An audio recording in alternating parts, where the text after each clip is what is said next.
Morning, everybody. I hope everybody's doing great on this Thursday morning. I'd like to call to order our July 17th work session. It is good to see everybody and good to be seen. This is a busy time of the year for a lot of us with travel and some folks taking some time off.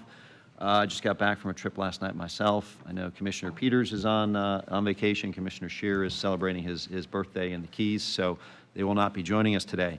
But we do have a full agenda ahead of us, so let's get started. Our first order of business is our honorary naming rights policy review. Yes, good morning, Commissioners. You asked, back at the work session, you had asked us to review our naming rights policy.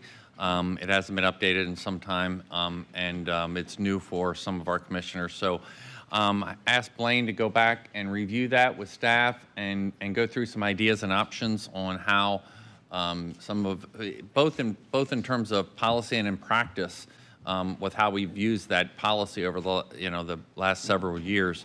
So he's got some thoughts and ideas to share with you. This was really to get your input, whether we're on the right track where you want us to go with this, and then we can finalize any modifications. And I know there's some proposals out about some ideas and thoughts that Commissioner Latvala had, and he can certainly advance those. But we wanted to really look at the policy first and then go from there. So with that, I'll turn it over to Blaine to give the presentation.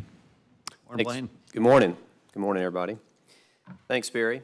And a little over a year ago, during the March 26, 2024 work session, the potential renaming of the Bayside Bridge topic came up. And then again, at the BCC strategic planning session earlier this year, there was a conversation about naming rights. So the board requested at that time the county administrator come back with an overview of the current policy and solicit some ideas from the commission on where you'd like to go.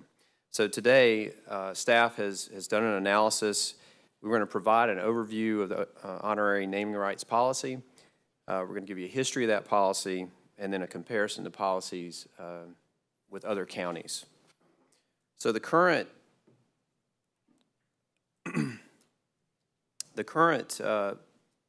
honorary naming rights policy dates back to 2006, and it's found in Administrative Directive 9-5, and it establishes a procedure for nominating and approving the naming of county property in honor of individuals, civic groups, or organizations. So any county commissioner, citizen, or entity may submit a nomination, provided the individual being honored has been deceased for at least 5 years. The nomination must be submitted in writing, reviewed by the county administrator or designee to ensure compliance with county policies. If compliant, the nomination is forwarded to a naming rights committee, which holds at least one advertised public meeting to review the submission. And the committee's final recommendation is then considered by the county commission, and any approval is finalized through a formal resolution. In the past, there's been several naming opportunities. We don't always follow the policy. I think with Commissioner Maroney, and that was an action that the commission did. And it's found, it's often when you look at other peer communities, the commission can override the policy, or it always has its own prerogative. But in that case, Commissioner Maroney had not been deceased for 5 years when that renaming happened. But in 24, for Burt Valerie, that did follow our policy. So with regard to the peer county comparisons, we looked at 9 jurisdictions. 6 are commonly benchmarked for policy and performance by us. They are Hillsborough, Broward, Manatee, Orange County, Palm Beach County, and Pasco. And half of those did not have a formal honorary naming policy.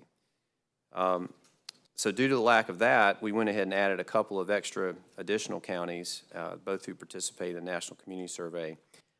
And what this analysis revealed, there are some common themes there.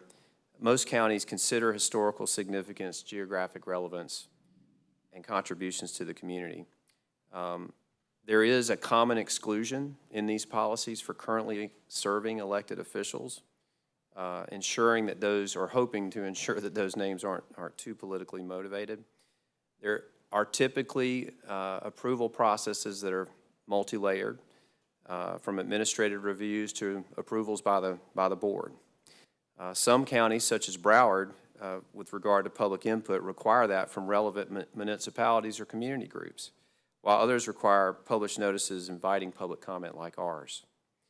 And then there are 2 counties that actually provide guidelines for facilities to be renamed or recommissioned if they're reconstructed or relocated. So some notable distinctions here. St. Lucie does give that clear exemption to the board to not follow the policy on a case-by-case basis. And Broward County extended it beyond individuals to include native flora or fauna.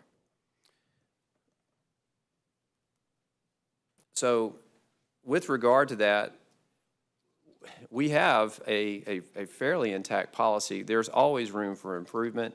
We can do more when it comes to defining refining the naming criteria, the exclusions and restrictions. In the case of Commissioner Moroney, perhaps 5 years is too onerous.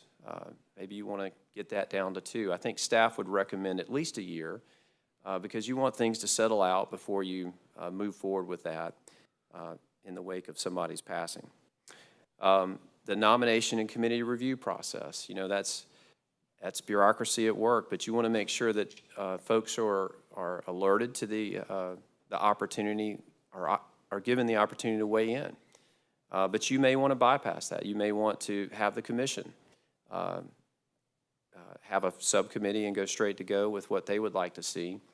So there's any number of ways we can do this. There's no best practice. The peer counties around us have different ways of doing it. And so Barry asked today that we come to you and apprise you of our current policy, what other counties are doing, and hear from you any ideas that you have that you'd like to see incorporated into amendments to the policy. So with that, I'll turn it over to y'all. Okay. Thanks, Blaine. Comments, questions? Commissioner LaBella? Thank you very much, Mr. Chair.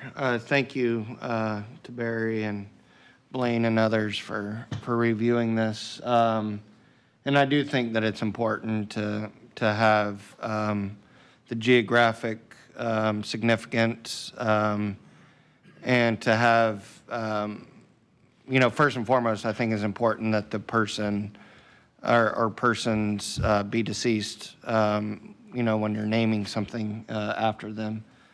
I brought up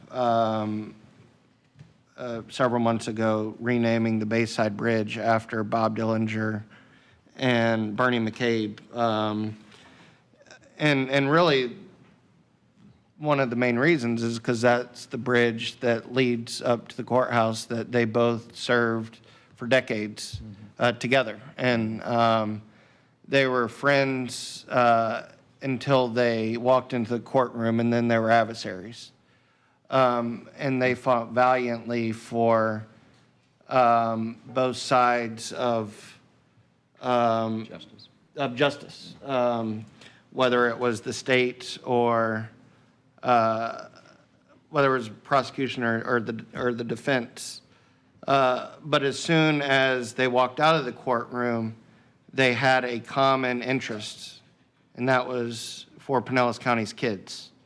They both served for many years on JWB together. And in fact, state law was changed to allow both of them to serve on JWB together. And even now, on JWB, the state attorney and public defender serve on JWB. And, and so their impact on this community wasn't just, because they were the public defender and state attorney. It went way beyond that. And so I thought it was fitting to rename the bridge after both of them. It has geographic relevance. And Bernie has died almost 5 years ago, and Mr. Dillinger died a little over a year ago. And so my idea would be we can discuss whether we want the McCabe-Dillinger Bayside Bridge, the Dillinger-McCabe Bayside Bridge, however we want to name it. But I think, in my proposal and idea is to rename the Bayside Bridge in their honor. Commissioner Flowers and Commissioner Eggers? Thank you, Mr. Chair. Commissioner LaValla, thank you for bringing this forward when you did before and for the discussion today, because they were two very good men to work with. I worked with Bob Dillinger because he set aside a number of beds for those who were arrested for substance abuse issues and concerns. And when I worked at Gulf Coast in our recovery treatment facility, he funded 4 beds. So that allowed some people to receive treatment and care rather than incarceration. And then Mr. McCabe, he told it like it was. If he wasn't going to budge, he told you that. And if he was, he told you that as well. I really appreciated him working with us when it came to the auto thefts, teen auto thefts and things like that. He really helped us out a lot in those areas. But he was fair. You know, he held straight to the law. I believe that we could always provide an accommodation if the person warrants, or we feel like the person warrants to have something named after them, and to do it outside of the 5-year window or whatever it is we may decide today. So I don't have a problem with supporting your request to name the Bayside Bridge after 2 very esteemed individuals. And I think at least since I've been on different elected boards, there's always been some type of policy, just so it doesn't get out of control, really, is what it's for. But I've never really known anything, an issue to come up where the person wasn't deserving of being recognized and having something named after them. So I don't have a problem with setting a benchmark for the number of years, but I just would like to make sure that we maintain something in here so that if it was outside of that 5-year mark or 3-year mark, whatever we're going to do, that we would still be able to do it, even if it was like just a year ago or whatnot. Certainly, I know before anything comes before us, we would garner the permission of the family, you know, to make sure that they were okay with it, which I'm sure they would be.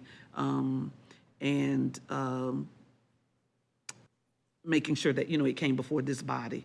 And then probably address, which may be another day, the type of naming, if we're going to do a sign like FDOT for Senator Roussan, for Seabed Wimbush, it was a sign placed like at the halfway mark on the interstate to recognize her, or, you know, however we would do it so that we would have that process. And then I guess a dollar value attached to the signage would be no more than this amount or whatever. So those would just be my recommendations, but I fully support your request. I think it's admirable to do. Yeah, and Chris, thank you for bringing this forward. I really think these guys epitomized doing so much more than their job. I mean, it wasn't just their job that they were doing, and I think you brought that up yourself. And you know, I think about, you know, being friends and then going to battle, and I think that's probably something that kind of model we need to pay more attention to, because when you think about, I always go back, you know, you always talk about my age, but I always go back to Ronald Reagan years where they battled like crazy. Tip O'Neill, Ronald Reagan, they battled like crazy, but then when it was said and done, they were friends and shook hands and looked back on what was best for the country. I'm not talking Republican, Democrat here in your case, but I'm just saying that, you know, there's a time and a place to really work together, and to battle together, and then to be friends, and they were certainly all of that. So I certainly support the request. I do think it's important to have a policy, as Commissioner Flowers was saying. You know, the geographic consideration, historic consideration. I'd like to have a little bit more discussion on this, like, committee, nominating committee thing, because I'm not saying it doesn't have relevance. I know that there's a gentleman in the room today that's often talked about changing the Philippi Park to a different, you know, the Tocobaga Indian, whatever, and I, you know, and you know, not gotten too far with it, although there is some designation there at the park for the Indians that were there, and so, but to me, that's one of those things that you know, we're not going to talk about it here. I think that might be a place where a committee that has some historical perspective to look at something like that. So I think maybe we need to talk about that as a tool that we have in our policy, to use at certain times. I mean, I don't think we need that as it relates to your request, but there may be some others that I think it's perfectly suitable. And I don't know that we have a standing committee, but maybe we just assign a committee. So anyway, those are my only thoughts on this. And I think the relevance to discussing it is to kind of put some of these into context. So for instance, in that particular case, you have a park board that can serve as that committee. Oh, right. You know, and I think they actually took that up. I don't want to speak. I'm pretty sure they did, but I don't remember. But we have other ones like with the one with the park, with the on the trail, where you know it comes to me, and by the policy, then I assign a committee if there's not a structure in place to have a committee, and then so it goes to that committee. Where I think the policy could be tweaked is once the commissioners say, I want to name the Bayside Bridge, well, it's really silent on that because there's no sense in me forming a committee because the commissioners have directed that we're going to go in that direction. So there's some tweaks that we can make to it that I think just makes it clarity. And then I think you also need to talk about the time period, you know, and how do you want that process to work. So it depends on, you know, what it is whether there's a formal structure in place. And certainly if it comes from the outside, you know, like it did in that particular case for the part of the trail, then we have to form a committee to review it and give you recommendations. The park board works for a lot of it. For a lot of the ones that would come from the outside, it's probably be around parks, you know, and so you kind of have a standing committee there, but you may not in other situations. We have that, your historical committee too, right? That's right, we do, yeah, right. That's Yeah, true. you have the Historic historical Preservation committee. Board. That might be a really good place. Yeah, Maybe actually, a- right. Yeah, I Right. didn't even think about that. So You're a right. standing board, we could just, Right. yeah, so we could just assign that at a particular time if we Yeah, I like choose to. I like the, you know, the concept of putting some things in place, some rules, regulations, procedures, or whatever, and then it's always, you know, subject to change by the sitting commission at the time. And I think that's important to have as well. And I Have some think 5 years flexibility, so. 5 years is too much. It's too long because you're not, if, Yeah. you know, if it's significant, you're not going to want to wait 5 years. And so you're going to waive it, then why, if we always waive it, then why have a policy? So that's probably too long. So that's the reason we wanted to have this discussion to get your feedback. And we can certainly move forward, you know, with one while we're modifying the policy too, so. And if you think about it, the way the policy, it's open access. I mean, anybody in the county can bring forth an idea, which then really makes the committee process, I think, necessary. If a consensus of the commission, as a duly elected representative of the people, know what it wants to do, you know, then maybe you don't have to go through all that process. So that is certainly one way we can do it. I should mention to you, too, we also have a separate corporate naming rights policy, and we have a separate philanthropic naming rights policy. So when those types of things happen, those events happen, we have something for that. This is just simply honoring somebody. All right, well, Commissioner, go for it. Thank you, Mr. Chairman. Just real quick, Commissioner Flowers and Commissioner Eggers, thank you for what y'all both said. And to your point, Commissioner Flowers, I did speak to both Ms. McCabe and Ms. Dillinger, and they were both supportive. Thank you.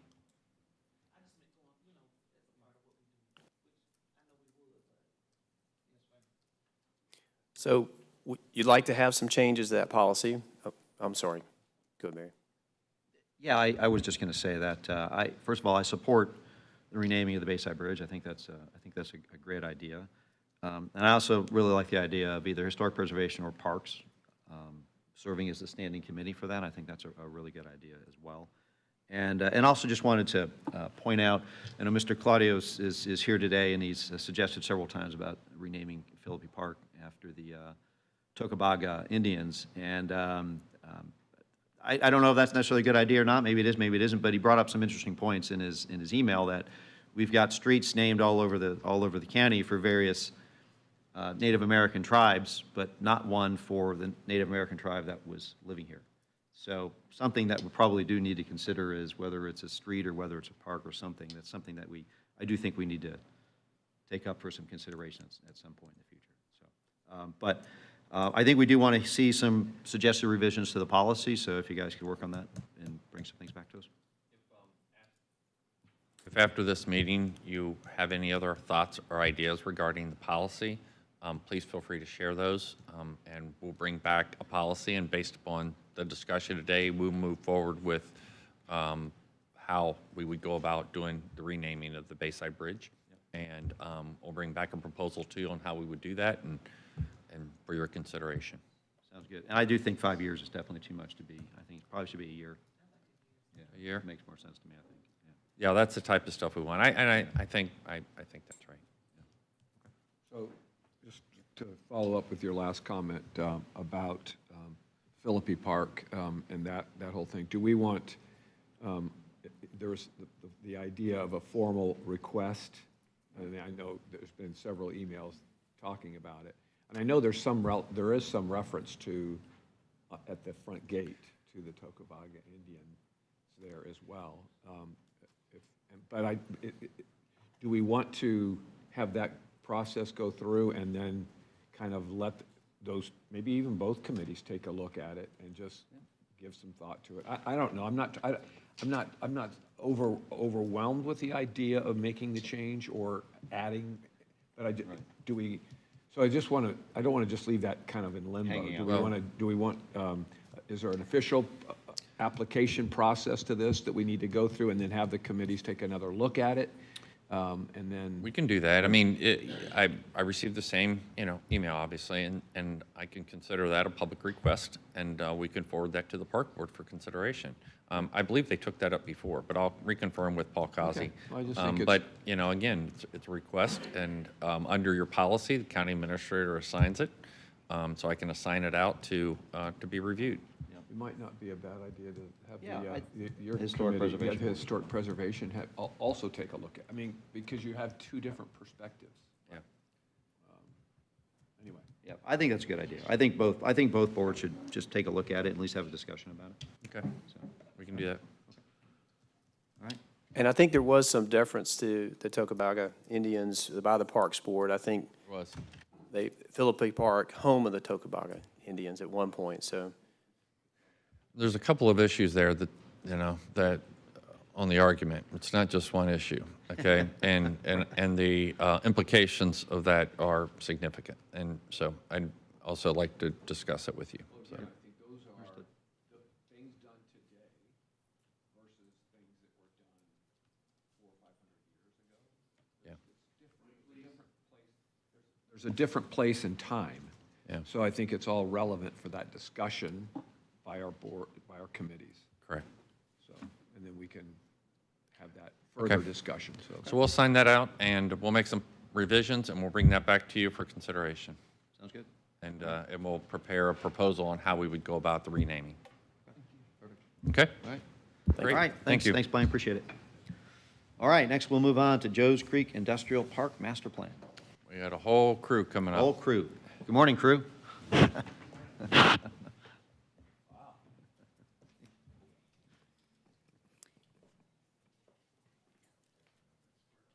Good morning. Good morning, Amy. I'm How are you? Amy Davis, Community Coordinator for the Lellman area and the Lellman CRA.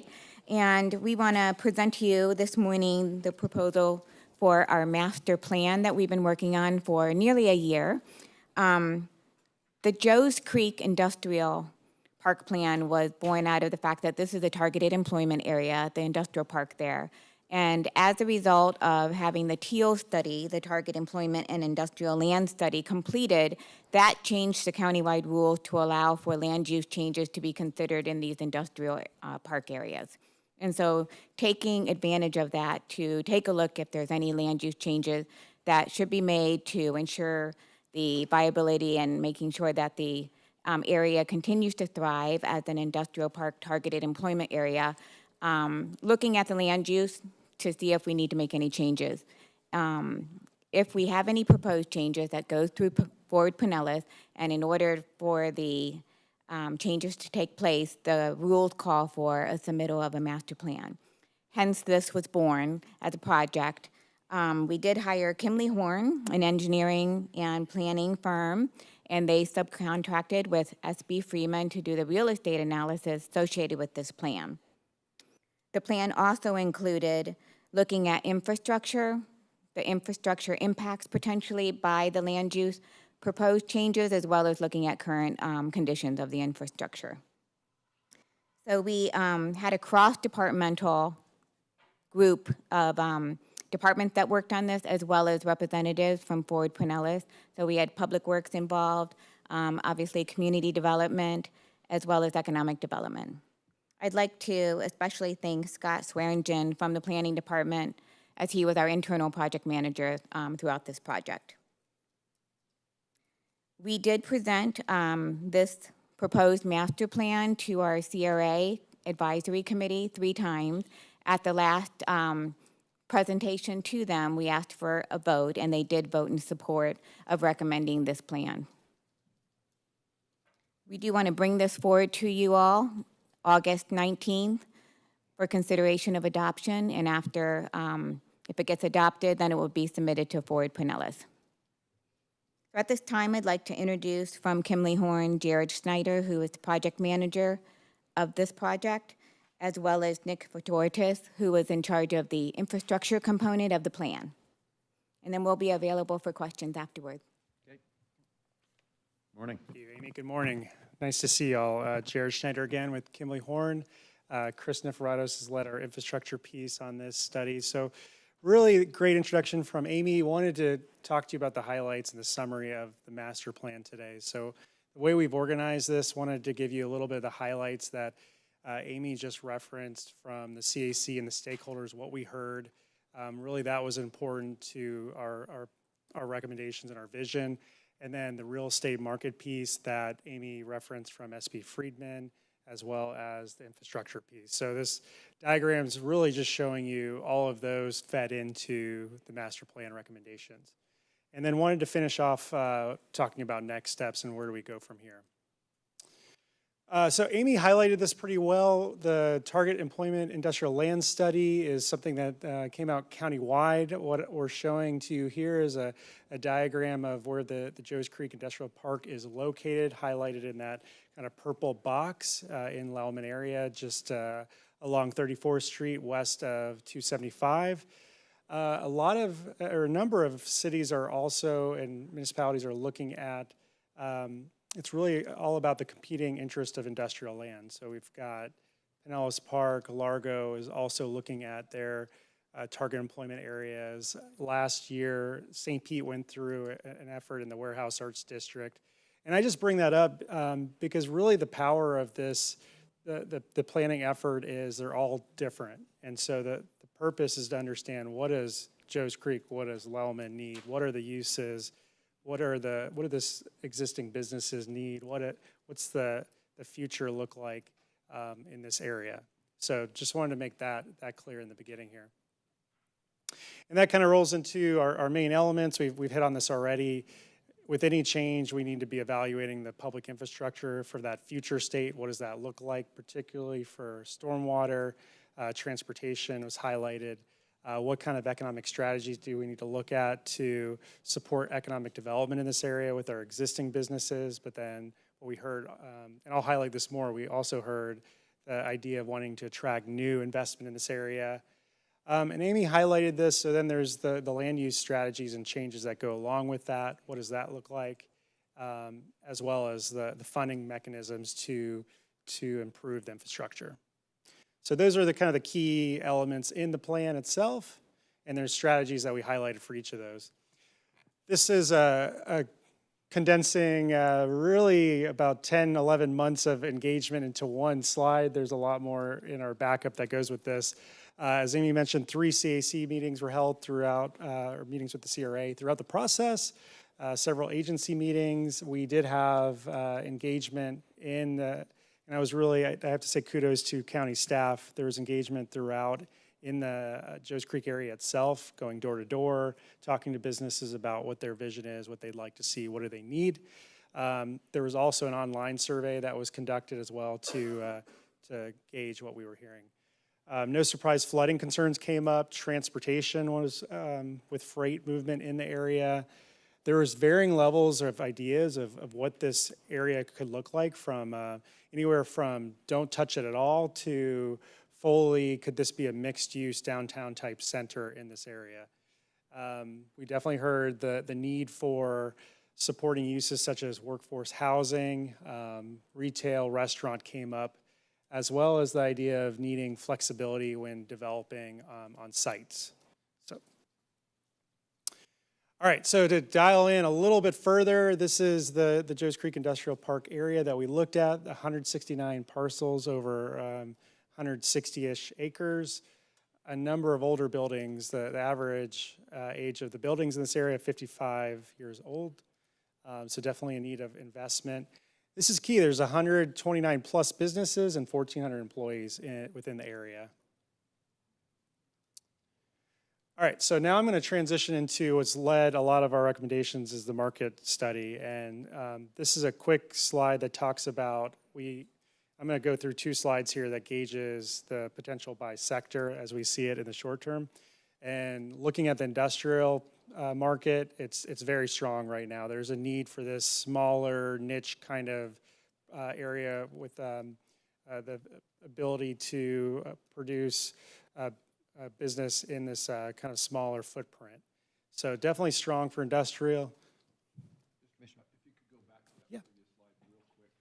Just trying to make sure I understand, this outline here is considered the same, we're calling it the Joe Creek Industrial Park. That's correct. That's correct. And just as a point of reference, where is our facility? Is that on 35th Street or very off of 46th Avenue? I'm just trying to get my bearings here. Is this all just a small little portion of Laleman? Where are we? Where does Laleman go? North, south, east, west, just so I have a feel. This is a small portion of the Laleman CRA. It's on the southeast corner of the Laleman CRA along 34th Street. Okay. And then north of here is 54th Avenue. South is 38th Avenue. So you're coming across the rail just north of 38th Avenue on this area. And then on the east, you're at 28th Street. West is 37th Street. Okay. So just that southeast corner. 100% in the CRA? That's correct. Okay. That's correct. Thank you. Thanks for confirming that. So again, industrial is a big piece of this. We saw limited opportunity for office in the area. A lot of office employees are looking, or employers are looking for Class A in mixed use areas. So didn't see as much of that in the short term. And then to transition into, we looked at multifamily market and the retail market as well. Multifamily has been quite a topic lately in the county. In the near term, we felt limited with the amount of acreages or the size of the acreages, but definitely looking at the need for different housing types. And then we looked at potential for targeted opportunities for retail. Right now, it's limited in the area, but that's something, again, we heard from the stakeholders. Employees have to go 3-4 miles right now to go to a grocer, for example. There's not a lot of restaurants in this area. So that's something we heard about quite a bit. So to transition into our land analysis, we took that market piece and then I talked a little bit about the engagement of what we heard. There was different ideas of what should happen in the future. We sketched out kind of four main options from what we were hearing. On the left, completely maintaining the industrial as is, limited change, all the way on this scale, moving to the far right of full mixed-use activity. Think again of a downtown area. And we looked at these different measures on the bottom of this slide, the market potential, what's the infrastructure and cost, what land use changes, timing and impact to the community, the surrounding community. And what we started to arrive at, and I'll show a map of this further, is more of an option 3 hybrid approach, a targeted approach of change while maintaining the industrial base that's there today. Quick question. Sir. When you did the real estate analysis, was there anything of historical significance in this area? Very limited, not much in that area. Okay, all right. I didn't expect so, but just wanted to confirm that. Also, on property lot sizes, are there available lot sizes for significant industrial, or is it just smaller industrial or combining lots to get, what's the story? on Commissioner that? Akers, that's spot on. Very small acreages. The average acreage is less than 1 acre. There's several that are 7, 8, but that's 3 or 4. It's not many. So you would have to assemble to get a larger industrial or larger mixed-use footprint. Is that a possibility? Are the dynamics out there for that, or is it a tall order to It's get it's challenging, right? It takes more effort, more coordination, more definitely a greater cost, but it's not impossible. It's just not easy. So, the Teal study identified the industries that were of interest, but when I think of those, I always think of 100,000, 200,000 square foot buildings for industrial minimum. Sometimes they're 300,000 and 400,000 square foot. We don't have that potential here. And That's correct. this is a different kind of industrial, more local, smaller companies that have some opportunities. So development standards will be really important to give more flexibility for those smaller properties. And he's going to go into the next slides, which is going to talk about stormwater, which is probably one of the biggest challenges you have out in this area, and tight, really tight, small lots. And that's been a real key part of investment. And what's, Talk about that expense of undergrounding stormwater retention. I mean, to me, these kind of lots beg for that almost, parking and then having the stormwater, but it's expensive. regional stormwater. The regional Yeah, well, That's where? I mean, where do you have the land to do it? He's Yeah, going to okay. get into that. That's the challenge. That really is the challenge. And Yeah. Well, was a wetland. So it's always going to be a I challenge. think the next slide shows Yeah, that. you guys are It was a right to wetland. it. So yeah, this is exactly And now what it's you're talking about. businesses. But I mean, the challenge is that, I mean, you think of it's a totally different CRA concept, but in downtown Dunedin, for instance, if you rebuild, they don't have stormwater on site. So, you have to talk about a common area stormwater facility, or if those buildings go away, you just don't have the size to put parking and stormwater, and that's more retail-based there, but this is still the same thing about regional stormwater and trying to find a place. Where do you do it? And I'll show a map that Yeah. highlights that a little bit further, but yeah, this is spot on. This is what it looked like, 1942 image. That circle area is right where the core Joe's Creek Industrial Park area is now. So it was a wetland, really developed in the 50s and 60s. And then this highlights 2/3 of the properties are in a flood hazard area. So right to your point, any kind of redevelopment must meet the county standards. Elevation, what we found is the elevated structures that are newer did better than older structures. So that's going to be, any redevelopment, that's going to need to be key. And then to transition into this is kind of what we're starting to talk about here. So we took that market analysis and we looked at okay, what's the potential land use vision with all of the stormwater issues we just talked about? What's the future state of that? After this, I'll talk a little bit more on the infrastructure that would be needed. So we arrived at this more flexible approach, and I'll walk through this real quick, but the orange we felt could be your more mid-sized primary mixed-use corridors. And Commissioner Akers, to your point, that's where we do have some larger acres or properties with 8, 9 acres on the west side there, and it's higher and drier. So we focused on that as potential changes. So really what this does is it doesn't preclude what you can do today. We were just trying to unlock additional opportunities for business. So that's what the orange does. And then the pink, the supporting mixed use corridor, what we were trying to do there is hit those neighborhood uses we heard from the business owners, the housing. That could be what we call your missing middle housing. That's between single family homes to larger apartments. It's that stage between that, like townhomes. Or opportunities for light industrial workshops.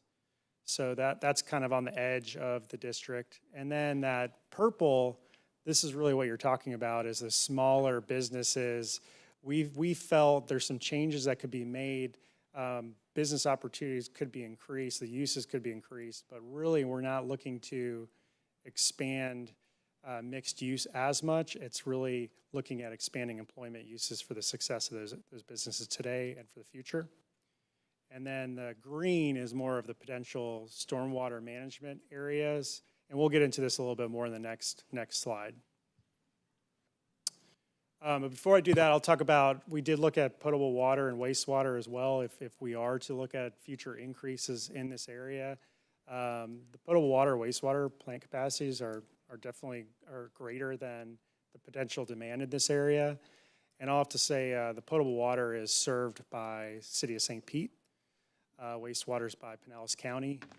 Our recommendations are if you're going to increase in this area, you would need to look at additional modeling to look at potential updates to lift stations and force mains in this area. But the capacity is there today, so you can do it. All right, so this is going to transition into the stormwater piece we're talking about. This is what we looked at is our existing 100-year floodplain in this light blue. So as you mentioned, Commissioner Eggers, some challenges there. This is what we see in that pink line is the Joe's Creek Industrial Park area. So mainly on that east side of 34th Street along Joe's Creek, you see the floodplain comes into play there. And that happened with the storms. What we're sharing here, and I know I'm going to go back and then transition to give you a little bit more. What we talked about is in the interim, any stormwater improvements with new development would obviously be needed to fit Pinellas County standards. There is the Joe's Creek Restoration Greenway Trail Improvement programmed or as an initial improvement. And what we shared, if that was to happen, if you do those incremental improvements and the Joe's Creek Restoration Greenway Trail improvement, what you see is there's a light blue on there. That was the original floodplain I just shared with you. The dark blue would be that update to the floodplain. So you're starting to see some improvement of about 11 acres. And so our point with sharing this to you is there's some incremental improvements. We need to have a plan to be able to fix the situation. So this is kind of the interim solution. Moving on, if we were to do what I just talked about, and Chris can get into this in more detail, upsize the culvert under 34th Street, overall capital improvements that include upsizing the culvert, adding the floodplain storage, a regional stormwater facility, which we just talked about, you could see some pretty significant improvements in the area. It won't fix everything, but that dark blue is, again, what would be the result of the floodplain. The light blue would be what's improved. So we're seeing some pretty significant improvement in the area of 40 plus acres. Now I wanted to transition because this has been a big topic and discussion for us with the stakeholders is the bulkhead, seawall, and Joe's Creek. We did get out there and looked at the bulkhead as much as we could. And we're sharing a picture here. The concrete elements are in reasonable shape, and what the current seawall, the way it's handled, it's called a dead man system, and you have basically the concrete face that I'm showing you here, and there's these tie rods that go to some concrete further off of the creek itself. So we looked at it, really tried to determine what the situation is. A lot of the area is it's privately held, so a lot of it we need some additional access to get in there. But we would definitely feel like there's rehabilitation that will be needed. There's some tie rods that we saw that were cut. Some of the concrete walls are moving, as I'm sharing in that picture on the bottom. So there's some additional steps that we laid out in talking with the community, definitely determining the original elevation of the creek. That's important to understand how far the seawall needs to go down, and the dimensions of those anchors I just talked about are going to be really important, and then gaining access for inspection of remaining bulkheads. So I've got a little bit more information on the next steps we'll talk about on that, but just wanted to give you kind of an update of the bulkhead seawall because it's been a big discussion. Quick question. How will you determine the original elevation of the creek? Yeah, so that's definitely something you need to get out there and scope it. And Chris, I don't know if you want to hit more on that. There's a couple ways we can get at that. Yes, sir. That can be done by what's called geophysical testing. So essentially, you do some soil borings, and there's a device that goes in there, and it looks for the rebar because the walls have rebar from what we were able to find, and then we're able to find to locate the rebar, the presence of rebar, and the tieback system. Okay, okay, thank you. Right. That's So how would we just have to get permission or temporary easements, or what would we You have? would have to get an easement and some land agreements with all the property owners. And we talked to a lot of them while we were out there, and they were pretty amenable to that. But just this picture here, you can see on the top, the fence is up against the seawall bulkhead. So we can't access that unless we have some sort of agreement.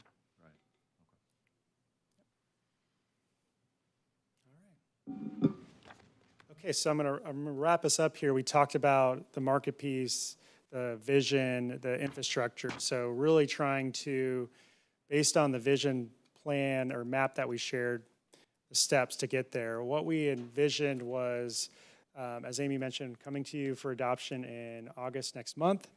And then that would unlock some additional steps. And the devil in the details for the code piece would be this comprehensive plan and code update where we would really get into the standards, what types of businesses are allowed, and that's anywhere from 12 to 14-month process. There's the countywide plan process that Amy mentioned. This serves as kind of the special area plan that says, here's the analysis and the vision that we have for this area. And then there's a number of infrastructure improvements identified, phased, that I just went over. There's the potable water, wastewater piece. Again, there's capacity, but there would definitely need to be some analysis on determining if the pipelines have capacity. Some of those are older, 50, 60 plus years, so that would need to be looked at further. The big one, again, is the stormwater piece that we talked about, the bulkhead evaluation that we just mentioned, and some of the incremental stormwater improvements. One of the things we talked about was funding, and one thing that came up was the bulkheads are privately held again. So is there a possibility to look at special assessments or grants to help out our businesses in that area? So that's something that was recommended to explore further. Transportation came up again. So these are all things that we felt within the next 5 years to keep the momentum going. The point of this whole process was to be proactive with competing interests in this area. So. Quick question, how does this, or does it interact with the Lellman form-based code that we adopt? So the Lellman form-based code is just north. Part of it does extend into the Joe's Creek area, just on the far north, and then it extends to the north. So we definitely looked at the form-based code and how could it complement that piece of it. But Commissioner, to your point, the stormwater issue is significant even for the form-based code. Yeah. Because you're not going to get lot line type development without being able to manage, and if you vault the system, then it may make it too expensive to develop. And so those are the challenges I think staff's got to really spend time and work through to the extent we can. You know, with the storm, I mean, it's got to go somewhere, and if it depends on the location whether you can do that or not. Right, that's a great example of trying to correct things that were done in the past because of lack of information. Right? It's a big deal. The 34th Street is culvert, is that in the capital plan? So that is moving forward in this year's capital plan. Which one is? 34th Street culvert, which is a significant improvement. That will make and I'm just telling what Kelly's told me, but that'll make a significant improvement. And that will also enable. For what, water? For stormwater, will be able to, that's a restrictor right now. And so that is what he was just talking about. That's actually in this year's capital plan. Okay. I think you have some grant funds, or no?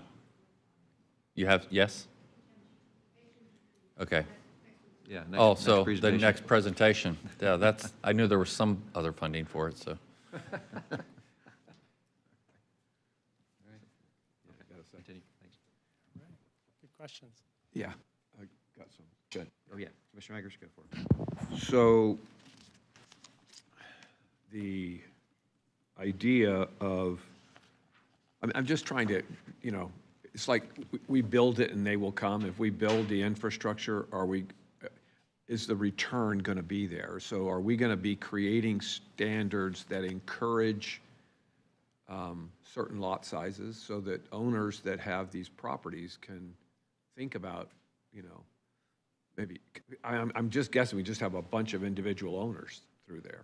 And to encourage, combining, I mean, we can't dictate, but you can put things in our code that says, what we might be able to do to encourage that kind of activity, only because, That's where the market comes in and looks at that potential of, okay, is it better to assemble now to get my desired, does it meet my pro forma on what I'd like to see in this area? and so to that end, on the feedback that you got community feedback. Did you get any surveys done by the companies that are there already, the companies that, so we got survey results from? Yeah, it's one thing that we really tried to get one-on-one interviews, and I know Amy's been out there in person too, going door to door. I want to say we had 15 to 20 businesses that we talked to in the area. Some of them Out of how many? I mean, over 160 or plus. Yep. so you talked to about 15 to 20. One-on-one, and that's not counting the online survey that we had where we got input as well. So you felt like you got a pretty good representation of what businesses are looking for, what yeah. they feel Yeah, their I think needs, so. concerns. Yep. I think it was good. We had, and not to focus on one or the other, we had some of the long-standing businesses. Dairy Mix has been doing business since the 1960s. Fiberglass Coating has been doing business for a while, expanding in that area. So those are just two. Mesh Design. We tried to, Eye Care is another one. So those are four that have been some of the larger. And then we tried to, again, one-on-one interviews or door-to-door. But yeah, I thought that was a really good, it was a really good cross-section of the businesses in the area. And on the parcels that you have there, a lot of them owner-user, or they owner and then renting out the buildings? What did you see, what do you find mostly there? Both. We saw owner and renters. We spoke with some that are renting, but it was more focused on the property owners. Okay, thank you.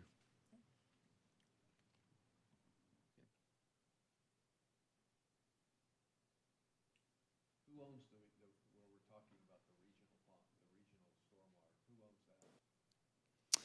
So areas that have been looked at are east of the Joe's Creek Industrial Park. There's the Silver Lake area, the mobile home park in that area. I don't recall who the owner is, Chris, on that one. That's just one site out of a regional stormwater facility that's been looked at over the years. I believe there's been a few others.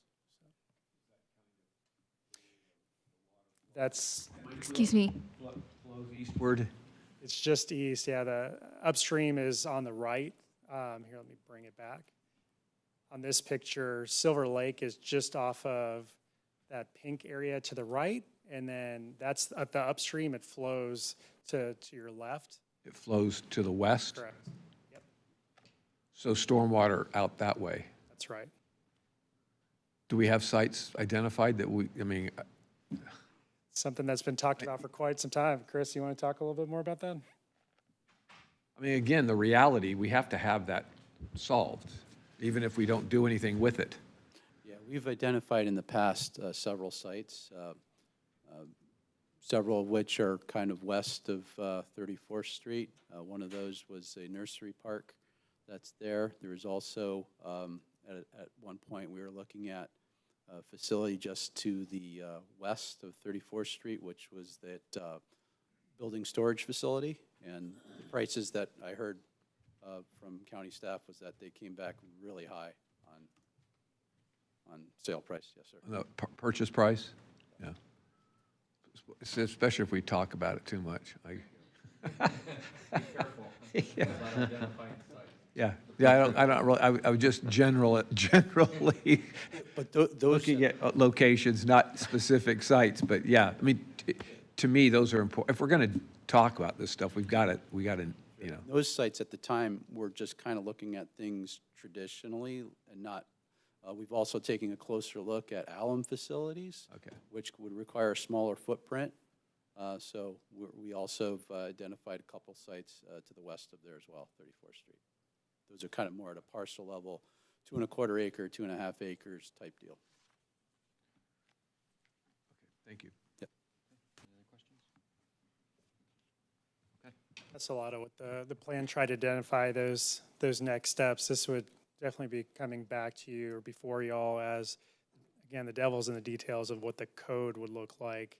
And the thought process would be to have the plan adopted and then get into the code piece later within the next 12, 14 months of the adoption. Yeah. All right, any other questions? Okay, thank you guys, appreciate it. All right, thanks. All right, up next is our Hazard Mitigation Grant Program. Okay, so who's presenting on this? Kelly?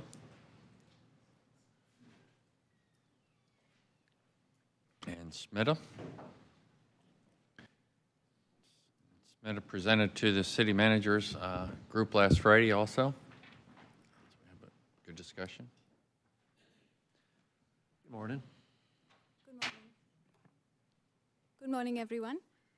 Thank you, Commissioners, for giving us time. As you all know, so I'm Smita Ambari. I work as a principal planner with Housing and Community Development. And today I'll be talking about Hazard Mitigation Grant Program, also known as HMGP. As you all know, we have received an allocation for $233 million for HMGP for Hurricane Helene and Milton. This is the biggest allocation that we have received so far for HMGP. This HMGP, our ability to apply for HMGP comes from the Local Mitigation Strategy Program. Although we have been maintaining this program since 1999, this is the first time we have received this big an allocation. So thank you for giving us time to explain this. And So what I'll do Commissioner, is, so you know, the state directed these funds to work through this process, which is defined by state statute. And it was through that process. They've met, and you've adopted program each year, but they typically get $5 million, $10 million, and so all 25 come together, the cities, and then the county representative. And that's how that's worked. But they got this allocation, and they directed that through this process. It's just a lot bigger, so that's the reason we're doing a presentation, and she's walking through this program and how these funds would be distributed. thank you, Barry. These are federal funds that come down through the state? Or These are state federal funds that come down through the state, and so our recommendation is a recommendation back to the state, because the state is the applicant. They could slice and dice it and change it or whatever. They have generalized criteria that we have to submit as part of a plan. They have to approve that criteria that we apply, and then in turn, ours is a recommendation back to the state. But the state is the applicant for those funds, and so she's explaining the program, but I wanted to give you a little bit of that background because it's been around a while, but these new funds were directed in a specific process that's actually defined by the state. Got it, okay. Thank you, Barry. So I'll talk a little bit about HMGP, and then I'll talk in detail specifically about HMGP Helene and Milton, and give you an overview of where we are with that process. The Hazard Mitigation Grant Program, HMGP, is a federal post-disaster mitigation grant. It's not an annual grant. It becomes available only after a disaster. So when there's a big disaster and if we are impacted by the disaster and Pinellas County gets listed on the presidential declaration, then we receive an allocation for HMGP. This is a reimbursement-based grant, and it has a 25-75% local match requirement, which means that the maximum amount we can ask for a project from HMGP is 75% of the total cost of the project. The 25% of the project cost is the responsibility of the applicant. This also comes in the form of an allocation, which means it has to be shared. There's a limited amount of money in that allocation, and it has to be shared among all the eligible entities, which are all the jurisdictions and the special districts who have adopted a local mitigation strategy plan, and the private nonprofits. These are some examples of the eligible project types: flood risk reduction, hardening, acquisition, wind retrofit, and generators for critical facilities. In order for us to be able to apply for HMGP, yes, sir.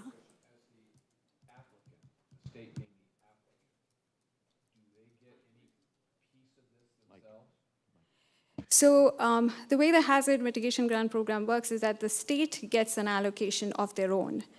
And then there's a separate allocation which is divided among all the counties. So what we're discussing together is the allocation meant for the counties, which was divided for every county who was on the presidential declaration. The state's HMGP is what the state is using as part of the funding for the Elevate Florida program. So for us to be able to apply for HMGP, we have to meet two main requirements. We need to have a local mitigation strategy plan in place. The LMS, or the local mitigation strategy, is a hazard mitigation plan. Our LMS plan, Pinellas County's LMS plan, as well as for most of our jurisdictions, our LMS plan has a dual purpose. It is the hazard mitigation plan, which enables us to access HMGP whenever it's available. It's also our floodplain management plan, which helps us earn CRS credits, which eventually translates into flood insurance discounts for our residents. So for us, we have been participating in the LMS program since 1998. Our first plan, LMS plan, was adopted in 1999. So the 5-year update that we've wrapped up in the early part of 2025, which the board helped adopt on April 22nd, that plan, that was actually our 5th 5-year update to the LMS plan. So for us, we have met this requirement. We have adopted the LMS plan. The second requirement is we need to have an LMS working group in place. The LMS working group is basically all the applicants who are interested in applying for HMGP, which includes all our jurisdictions, private nonprofits, and special districts. All these applicants, so before the storm, all these applicants come together as a part of the LMS working group, and they work on the LMS plan. So they maintain the LMS plan. Every year it has to be updated, which is an annual update requirement by the state. So they work on that. They also update it every 5 years, which is a FEMA requirement.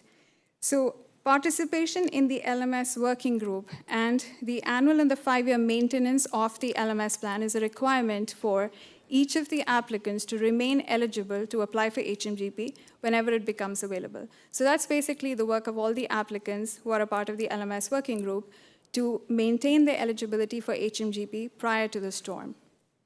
After the storm occurs, and if we get an HMGP, the same applicants come back together as a part of the LMS working group, and they identify what needs to be done to be able to apply. A part of that process is creating a prioritized list of projects specific to that HMGP.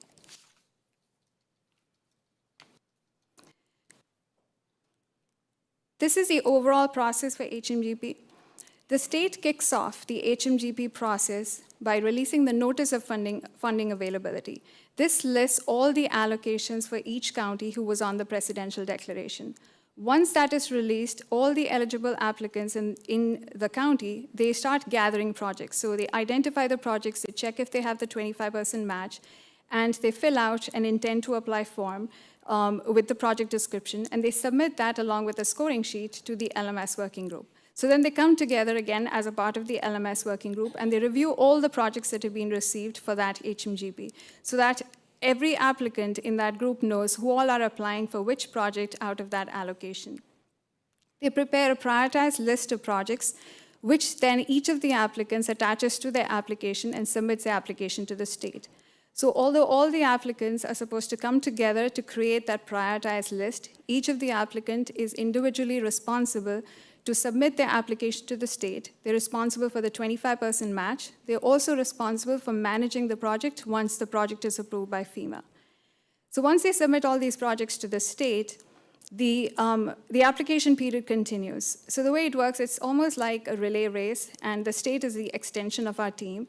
As Barry had explained, the state is the applicant to FEMA. We are the sub-applicants. So we submit our applications to the state, and then the state continues throughout the rest of the application period reviewing those applications. They check all the applications, they check if they're eligible, they check it against the hazard mitigation policy guide. They do the cost-benefit analysis of these projects, and they come up with the final list of eligible projects for the allocation, which is then forwarded to FEMA for approval. Once that is done, the application, so as soon as the state submits the applications to FEMA, the application period ends, and then starts a 48-month period, which is known as the period of completion, period of performance. That is when we have to complete the project. There's a Tier 1 and Tier 2 for HMGP, which means all the eligible projects which fit within the allocation for Tier 1, based on the determination, based on what the state has determined, that is considered as Tier 1. All the remaining projects on the list, which did not get funded in Tier 1, get considered for funding under Tier 2, if money is available. Tier 2 is basically any unused money from a county's allocation, which they could not use up, either because they did not have sufficient projects that they submitted, or some of their projects turned out to be ineligible, or they withdrew the projects for some reason. So if a county's allocation was unused, that money goes to the rest of the counties on the presidential declaration under Tier 2.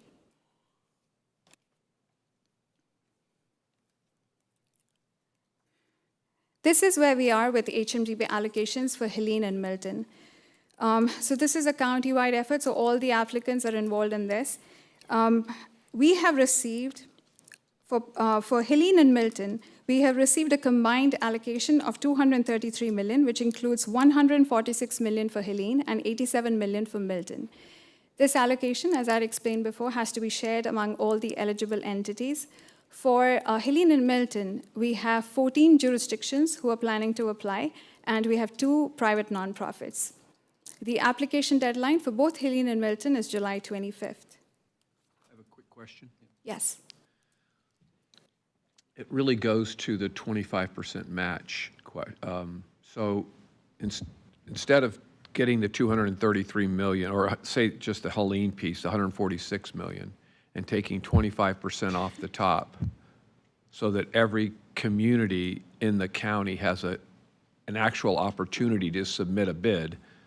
What concerns me is that when you say local match, are you talking local, the county in total, or each individual application has to have the 25% match from the organization that gets the funds? That's a very good question. The 25% match is the latter, the way you explained. It's the applicant's responsibility for that particular project. So if there are 5 projects, for each of those 5 projects, they can only ask 75% of the total cost of that individual project. 25% has to be locally funded. So any capital projects that are out there, these individual applicants have to have the money themselves. Yes. And so it kind of limits a little bit the applicants that can come to the table. We may have some smaller cities that would love to have some opportunity, but that matching piece. They have to have not just the matching funds, but they have to be able to manage a project. So, yeah, Yes. that's huge. I mean, that's why I was asking whether you take it off the top and give everybody a better chance to have projects, then they would only have to do the management side of it. Yes. Instead of having to come up with the funds for a project like this would be a lot of money for smaller cities that have the that's a same needs that some of the larger cities do. So Yes. anyway, just a comment. So, thank you.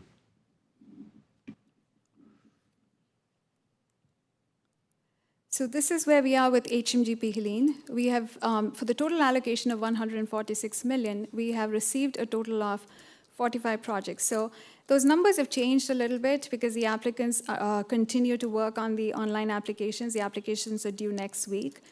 So the more recent numbers are, as of yesterday, the total number of projects that we have received countywide is 43. So a few projects were removed yesterday, were withdrawn by applicants.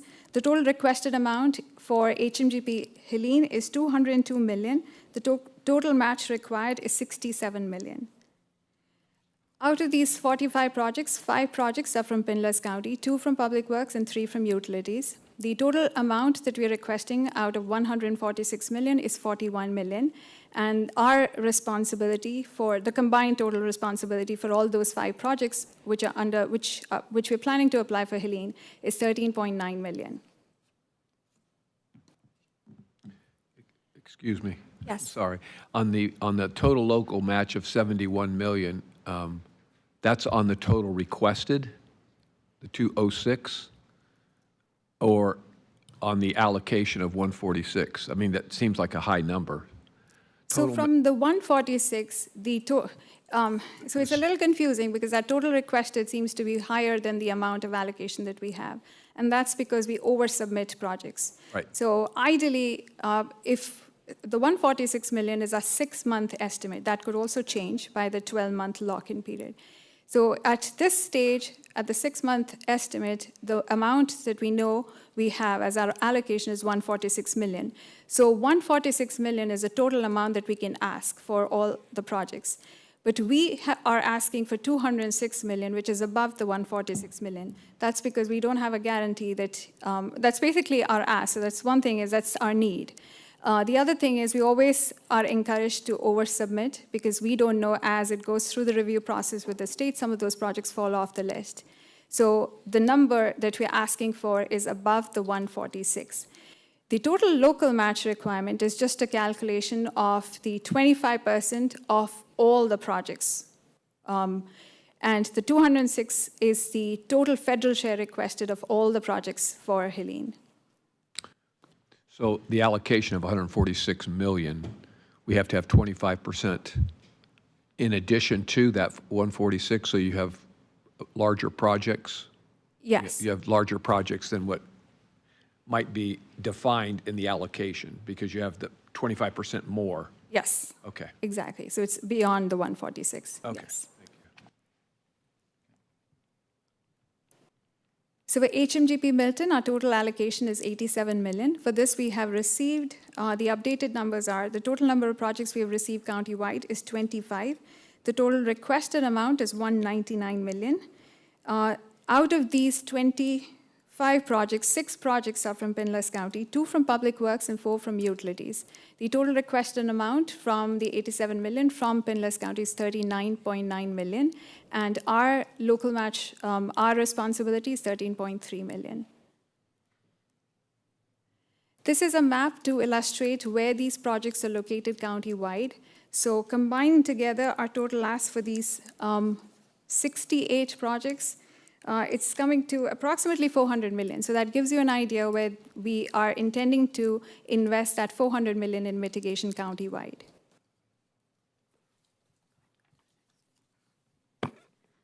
So I'm just going to provide a brief overview of the projects that we have submitted, and they are largely on your agenda next week with the exception of one, and our utilities team is here if you have any specific asks of their projects. But as you can see from the utility side, we're really looking at a lot of hardening of critical facilities that provide both drinking water and wastewater services, as well as improvements to the electrical components, elevating them out of floodplains, out of surge zones to protect those very critical pieces of infrastructure.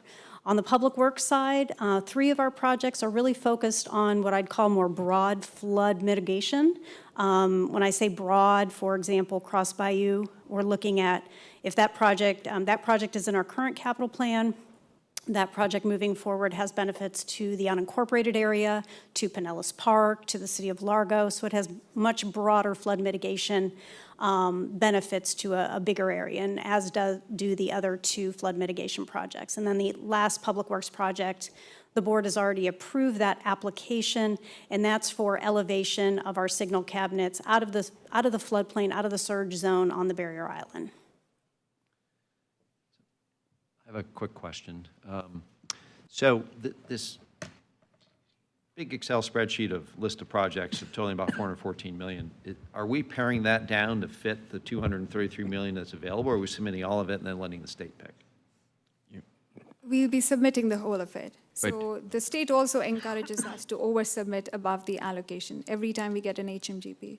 It's because of, as I'd explained before, we don't have a guarantee that all the projects would be eligible. Some of them might not be eligible. Okay. Sometimes the projects are, and the state can actually provide, if we request a consultation with the state now, and the state is currently talking with some of the applicants and providing them guidance. The state will explain that sometimes when you do, even if it's a good project, it's a genuine need, it's eligible in other ways. When it does, when they do the cost-benefit analysis, it doesn't work out. So there are many reasons why the project might not go forward, so we always ask above the allocated amount. But you do apply the criteria and rank them, correct, as part of your submittal to the state? Okay. Yes. Because I just, reviewing the projects yesterday, I noticed like City of Clearwater, for instance, had like $211 million worth of projects. One of them was like 75 million. Yeah, the other thing that I wanted to mention, and Smita brought it up earlier, was we're at the 6-month. The numbers that we have are the 6-month, and then at 12-month, there's an update to our numbers. So right now, yes, we've submitted that spreadsheet is going and it has a red line on it, and that line is how much funding we have today. But there is missing information out there from some of our communities that haven't submitted information that's needed. So that number could go up, and so that red line on the spreadsheet could drop down, meaning more projects become eligible. And so that's another reason why we want to make sure we have a big list, is that there may be more opportunity. I discussed this with Kevin Guthrie. He thought we actually could receive additional funding, but again, subject to everything she was just saying. Okay. That's why the line might go down if we get additional funding. Yeah, okay. Not additional projects, it would go up. I mean, Right. depending on the size of the projects. I was wondering what that red line was, so thanks for the explanation. Thank you, Kelly, for explaining that. So that's a very good point. And then in addition to our allocation moving, might increase by the 12-month lock-in, you have to understand there's a Tier 1 and a Tier 2. So these projects could be considered even under Tier 2, and there could be money available if other counties could not fully utilize their allocation. And to be eligible to be considered for Tier 2, the projects still have to be submitted all together by the same deadline. It's the same deadline for whether it's Tier 1, Tier 2, or Tier 3. So all of our projects become eligible for Tier 2. Dollars? I mean, Tier. Yes, so it's automatic. If it's eligible based on the hazard mitigation and the policy guide and the review of the state, then it is considered for Tier 2. So the state goes down our list in the order that we have given. They go down the list till the allocation is exhausted. Once the allocation is exhausted, that's where they draw the red line. Once that is done, everything else remaining on that list gets considered under Tier 2, when the money is available. So once the state wraps up with the Tier 1, they recalculate how much money is available, is remaining from every county who had received the allocation, and then they redistribute that. They come back to the same list and go down the list from where they had stopped to check if it's eligible and so on. Thank you. So the LMS working group has been working on this for many, many months now. We had a meeting yesterday where we sort of finalized the pre-final list of projects. The applicants are currently working on the application. So as they work on the applications, there are changes to the description and the cost as they complete their applications online. Based on those changes, we are updating the list. All the new projects which were identified, so there's a requirement that all the projects that are going for HMGP has to be on the LMS project list. Some of these projects were new. Actually, 52 of these 68 projects were new, were not on the LMS, so they got added to the LMS plan yesterday. July 21st is the last day when we all meet. We make sure that all the applicants make sure that all the spreadsheets match, all the requirements that the state needs, they're there. Once that is done, the final list is then provided to all the applicants to attach it to their applications and submit the applications by July 25th. So that's where we are with the process, and that's the end of the presentation. Any other questions, comments? Commissioner Flowers? Thank you, Mr. Chair. Are any of the projects for the county on the list projects that perhaps we were in the process of completing or starting that as a result of, I'm going to even go back to Debbie, even though this is just Helene and Milton, were damaged and we're just trying to get those kick-started or restart them, or? So our projects, some of our projects are directly related to the past storms, but some of them are old projects which are on the list. So we have an LMS plan. In that LMS plan, we have a list of projects. So every year, we are supposed to update those projects in that list. So the expectation is that we're always looking for mitigation projects. Either we start working on them, or some of them are visual projects for which we want the funding, but the funding is not available now. So we maintain that list. We clean up the list at the end of the year as a part of the annual update. So some of the projects on our list are from the LMS plan. They were already pre-identified before the storm. And then there are some which were identified after the storm. And some of them might not be even new projects. Those could be because, as Barry had explained, our typical allocation is only 6 million, 10 million, not more. But then with this much amount of money available, now we can actually ask for a project which has 17 million or 13 million and so on. So they might not be new projects, but they're now on the HMGP list because now we have the allocation big enough to accommodate that. Were there any projects that were listed in the queue that were being suggested to be paid for by the penny? So if the answer to that is yes, I think I heard Barry say yes. If the answer to that is yes, then I hope that we are going back, looking at that penny list. If that project is funded, if it gets tagged for funding, we'll go back and look at the penny list, scratch it off the penny list so that now we know we don't have to, when I say we, I mean the commission, because you guys work with this frequently, daily, so you know what's moving, but we may not necessarily know how the part is moving, but that we would then get an update, so we would know this comes off the penny list. Could free up some penny money. There's, Yeah, that's my point. so the traffic signal elevation, that was not on any list. That was, we repaired all of those traffic signal boxes after they were destroyed during Helene. So that was not a project that was in the penny. Bay Point Stormwater Park, yes, it is in the penny plan. There is insufficient funds to cover the totality of the project. Cross Bayou Phase 1, also in the penny plan.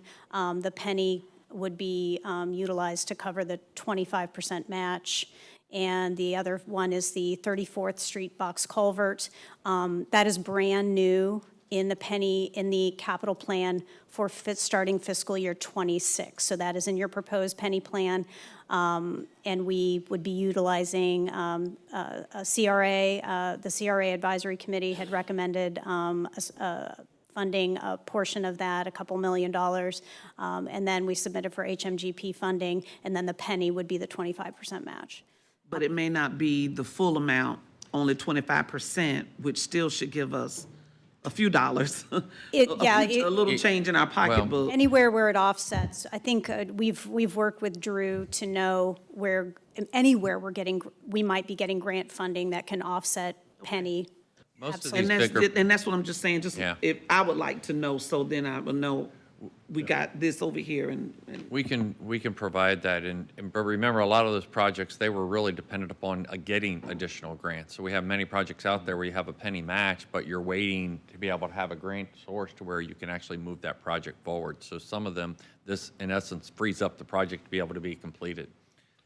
So Are you saying we're not full, our penny's not fully funded at this point? well, you constant, I mean, that's exactly what happens. Every year, you're updating the penny because project costs go up, or you get a grant in.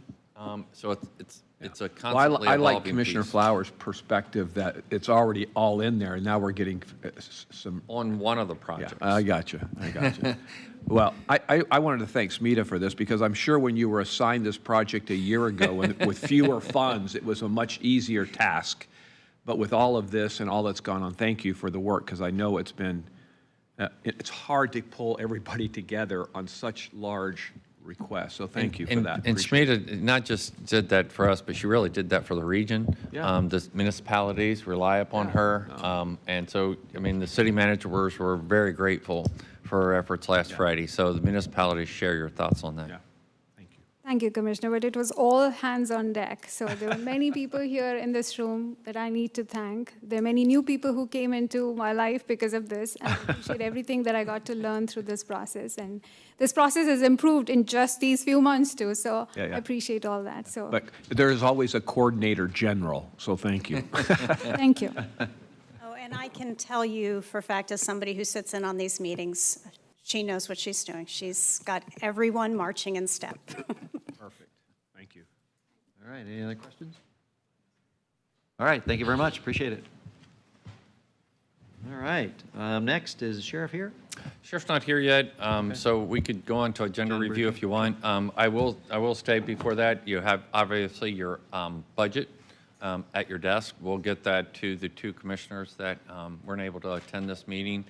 This is in preparation, obviously, for the budget presentation next Tuesday, where we'll outline everything. Little and light go through reading for the that. weekend? Little light reading, it's fine, And Chris, is this posted? So this is available online? You're going to post that next Tuesday? Yours is all Okay. tied up this weekend.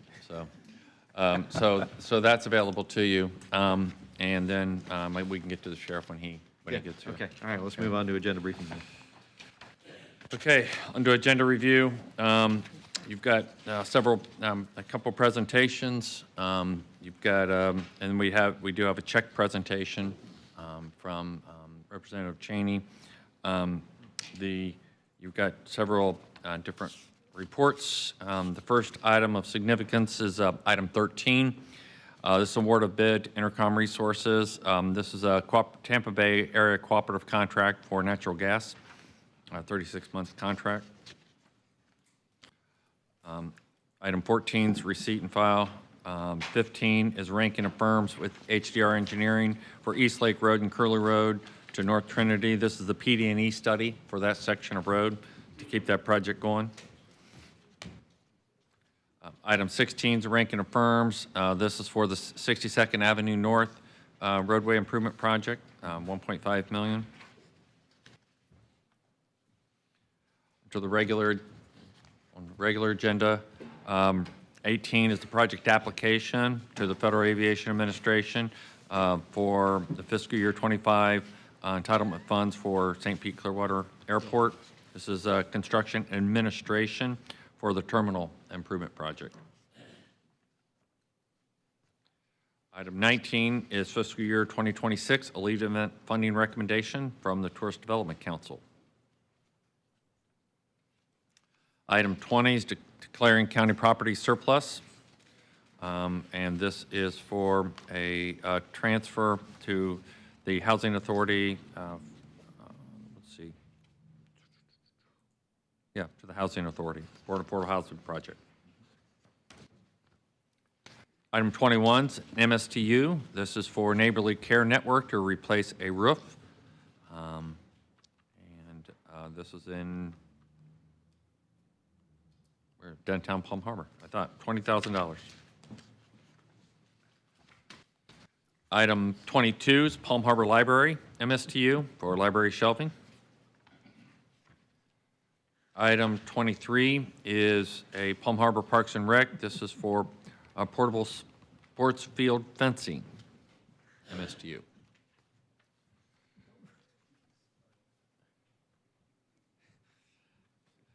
Keep going. 24 is a ranking of firms. Okay, so this is a big one. So this is HOK. This is our professional design services for the new government campus.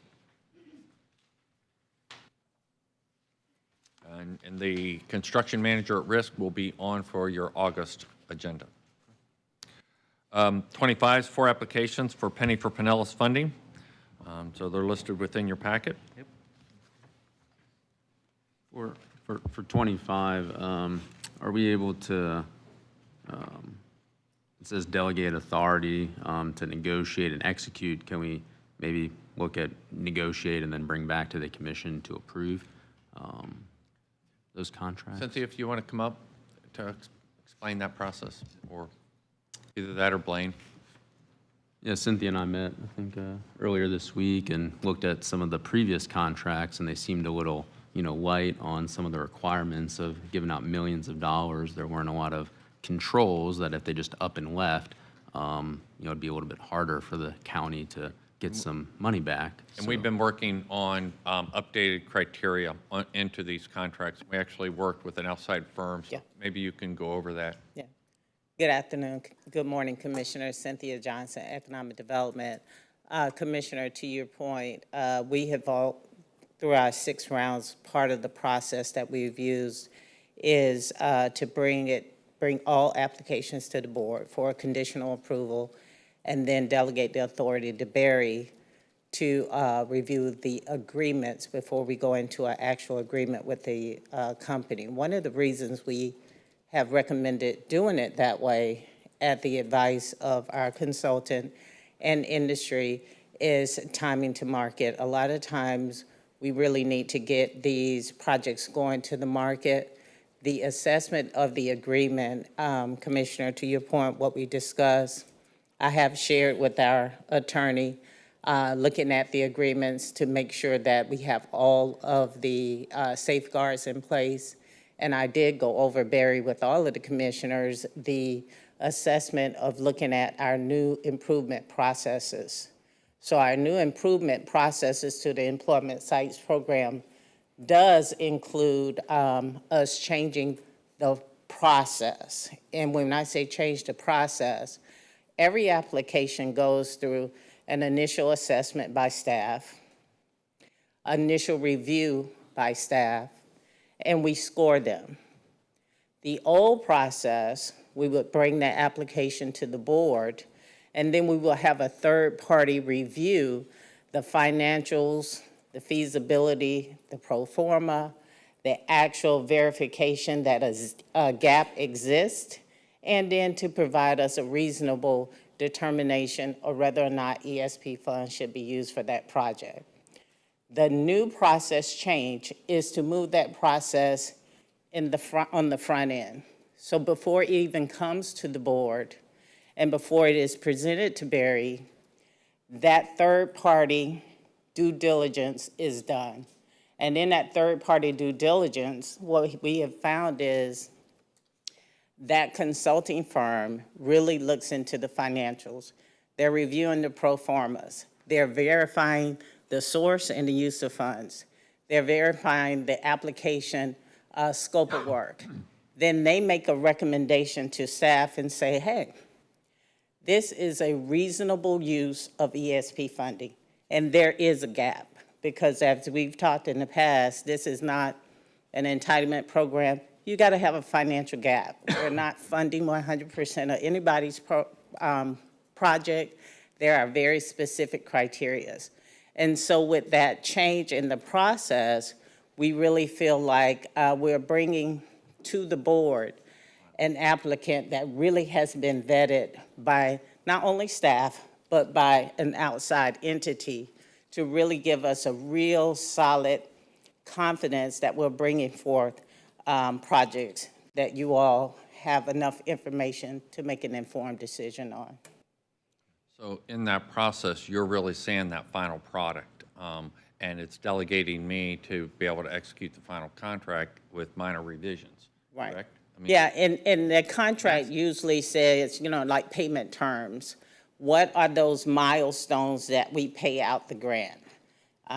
It may be after the first pour of the foundation, then they get a payout. So those payout terms are outlined in that agreement that Barry reviews and approves for us to work with the businesses. Before, you were saying, okay, this is a concept, and then delegating it to me when you're not really seeing the final product. Under this process, that work's been done, and you're seeing that before it comes to you for your approval. So we think that's a much improved process and gives the board insight and approval of the substantial form of that agreement. And the contract goes through Jill's office too, correct? Oh, absolutely. All of our contracts are written by our legal department and in coordination with us. As part of the contractual agreement, there is a default or a clawback clause where we do have a process in place should the applicant default. And that clawback clause is really outlined if it's attached to the facility. So we filed it with the clerk's office with that piece of property. So if something should happen to that property and the owner does not use it for the purpose that we have provided them some funding for example, if we have an industrial building, in the agreement it says it is for industrial use, and that developer sells that building. The new owner then inherits that agreement, and they have to maintain it for that purpose. Because we monitor every agreement, and annually we get an annual report from that company saying, these are the jobs, this is what we're using it for. We do site visits to ensure that the facility is still being used for the purpose in which we provided the funds. If that should not happen, say they're using it for retail, then, we would then pull the clawback clause. What mechanism would we use to pull that? I mean, would we lien the property? What would we do? It goes to our legal department you know, and then, well, first, we get the money back. Well, I So mean, there you is, send them- you there's a send them an graduated invoice. schedule to get our funds back, depending on when the clawback happens. If they don't respond to that, then it goes through the county's legal process. Yeah, I guess, you know, when I was reviewing the previous contracts and looking at the applicants and, you know, why they're being graded, a lot of it was, you know, based off the economic impact that it would have, that this money would generate. But yet in the contract, there's nothing stipulating, hey, you said you're going to hire 100 people, you didn't hire anybody, but yet we just gave you $2 million, $3 million. It was solely tied on the use of. And then maybe being the new guy and I see, you know, delegating authority, I said, hey, let's, you know, let Barry negotiate it. And I mean, take 2 weeks to bring it back. I don't think in a $3 million expansion project, 2 weeks of board approval is a big deal. But just leave it at your feet, my 2 cents, and talk with Cynthia. It's And good point to Commissioner, bring up. It's a good point to seriously, bring up. Commissioner, you identified exactly the problem that we had in the structure for the previous projects. I 100% agree with you. We needed to tighten up that process, and them putting all that work on the front end, and so you get to see that prior to you approving that was exactly the goal that we had in restructuring that process. So as you're looking at old projects, that was a glaring problem. And the criteria by which we're holding the companies to be able to identify that there's a financial gap rather than an entitlement to dollars was lacking. And so that's what they worked to tighten up. And so that'll come to you in any new projects going forward. It doesn't apply, obviously, to the ones that were previously approved. Quick question, Dr. Johnson. Have we ever had to go back and claw back any money, any previous project? No, we've been very fortunate with our program. Of the 24 projects that we have invested and committed $36 million to, all projects have moved forward and we have not had that issue.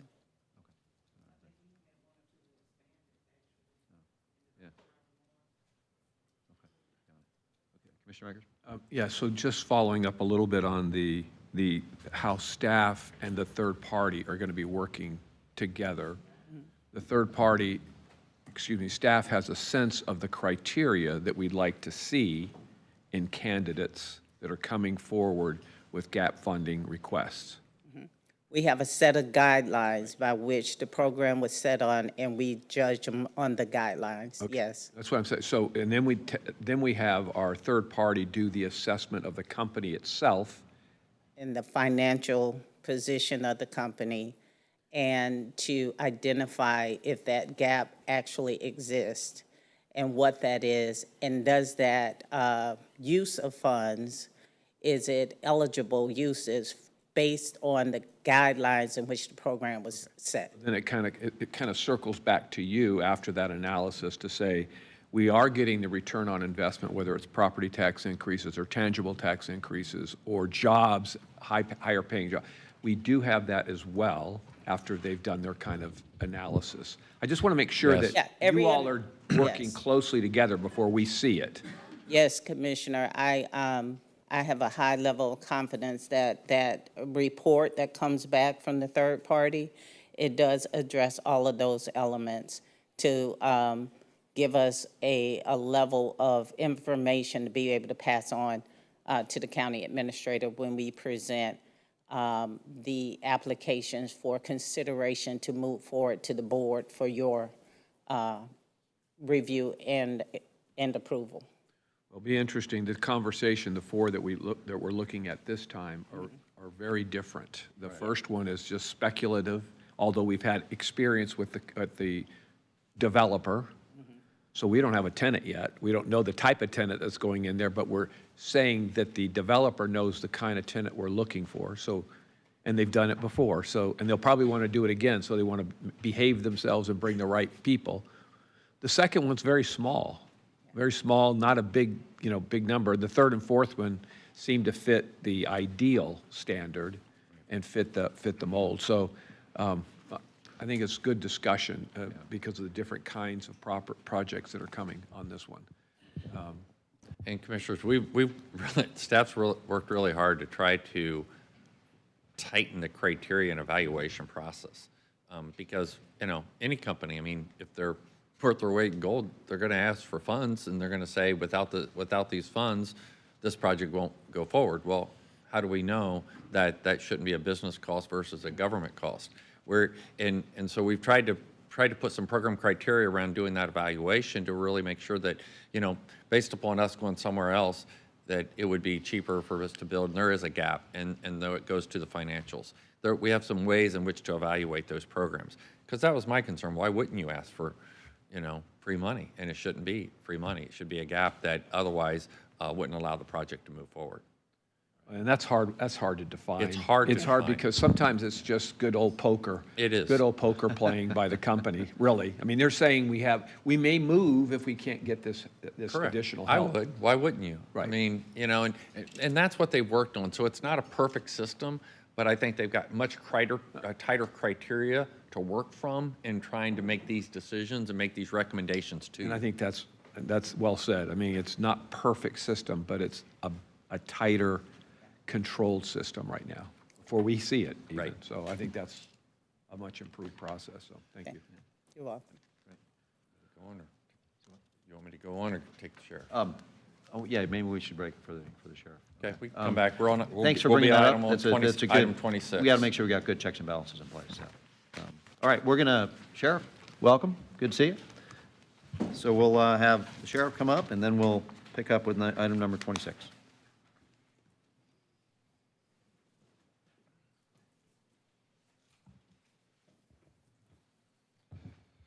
So we didn't get the sheriff's budget presentation before. We were working through a lot of different issues, and so we punted on his, and so he's here today to give his BIS presentation.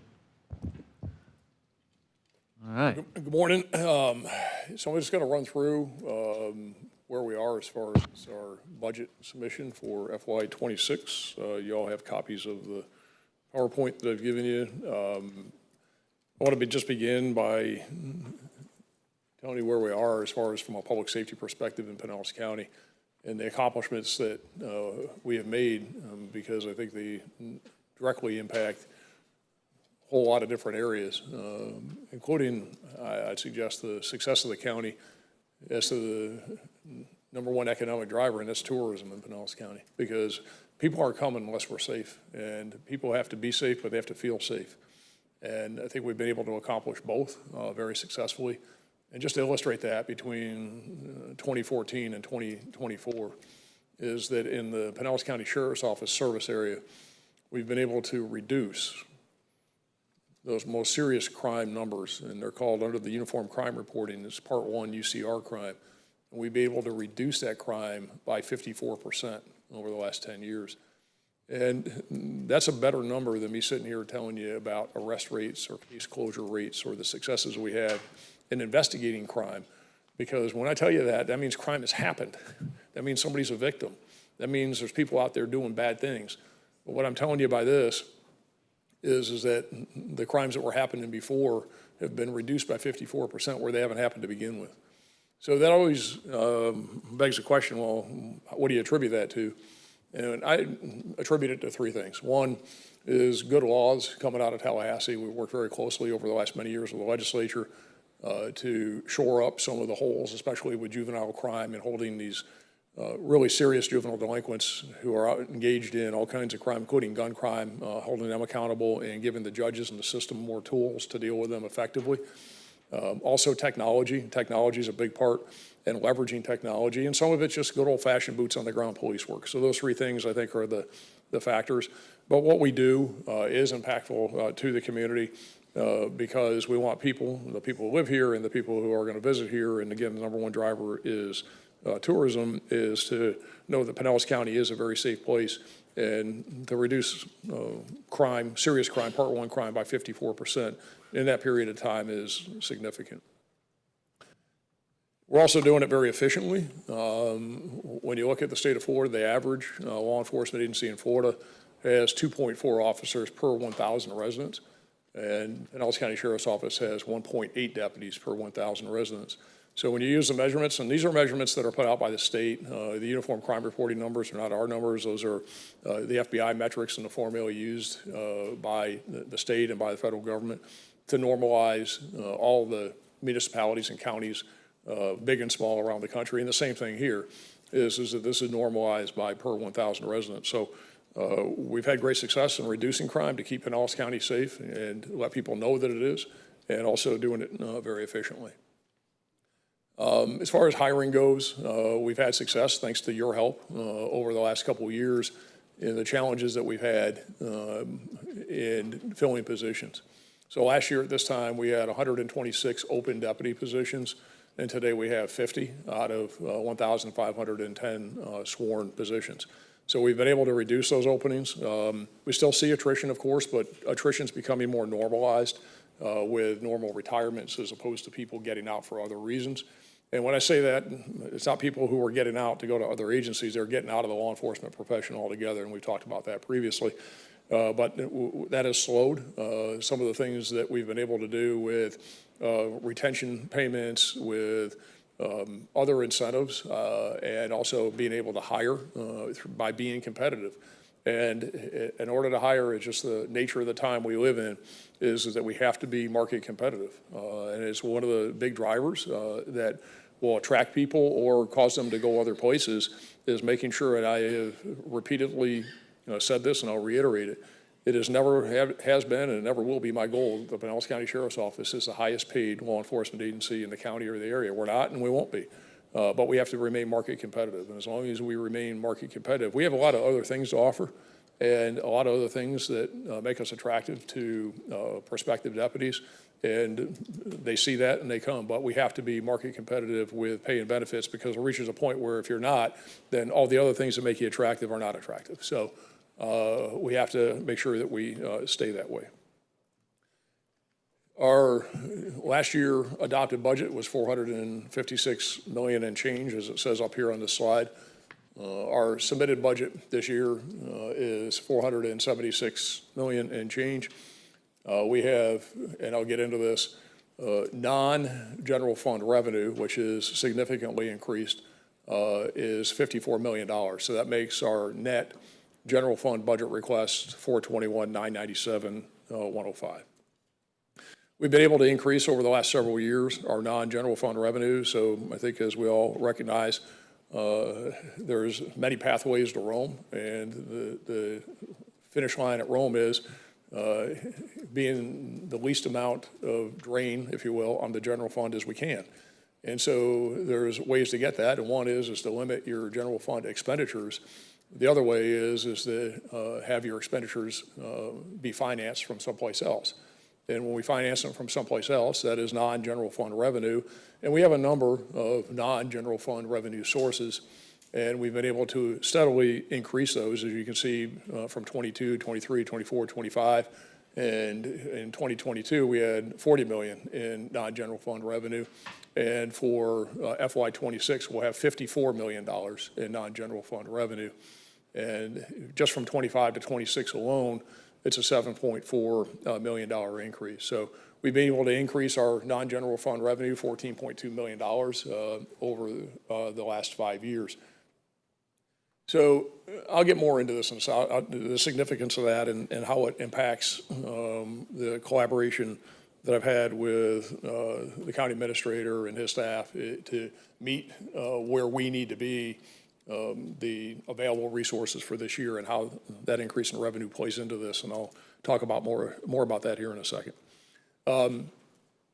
As far as some of the other sources of non-general fund revenue, of course, we have 24 municipalities in Pinellas County. 13 of them contract with the sheriff to be their police provider.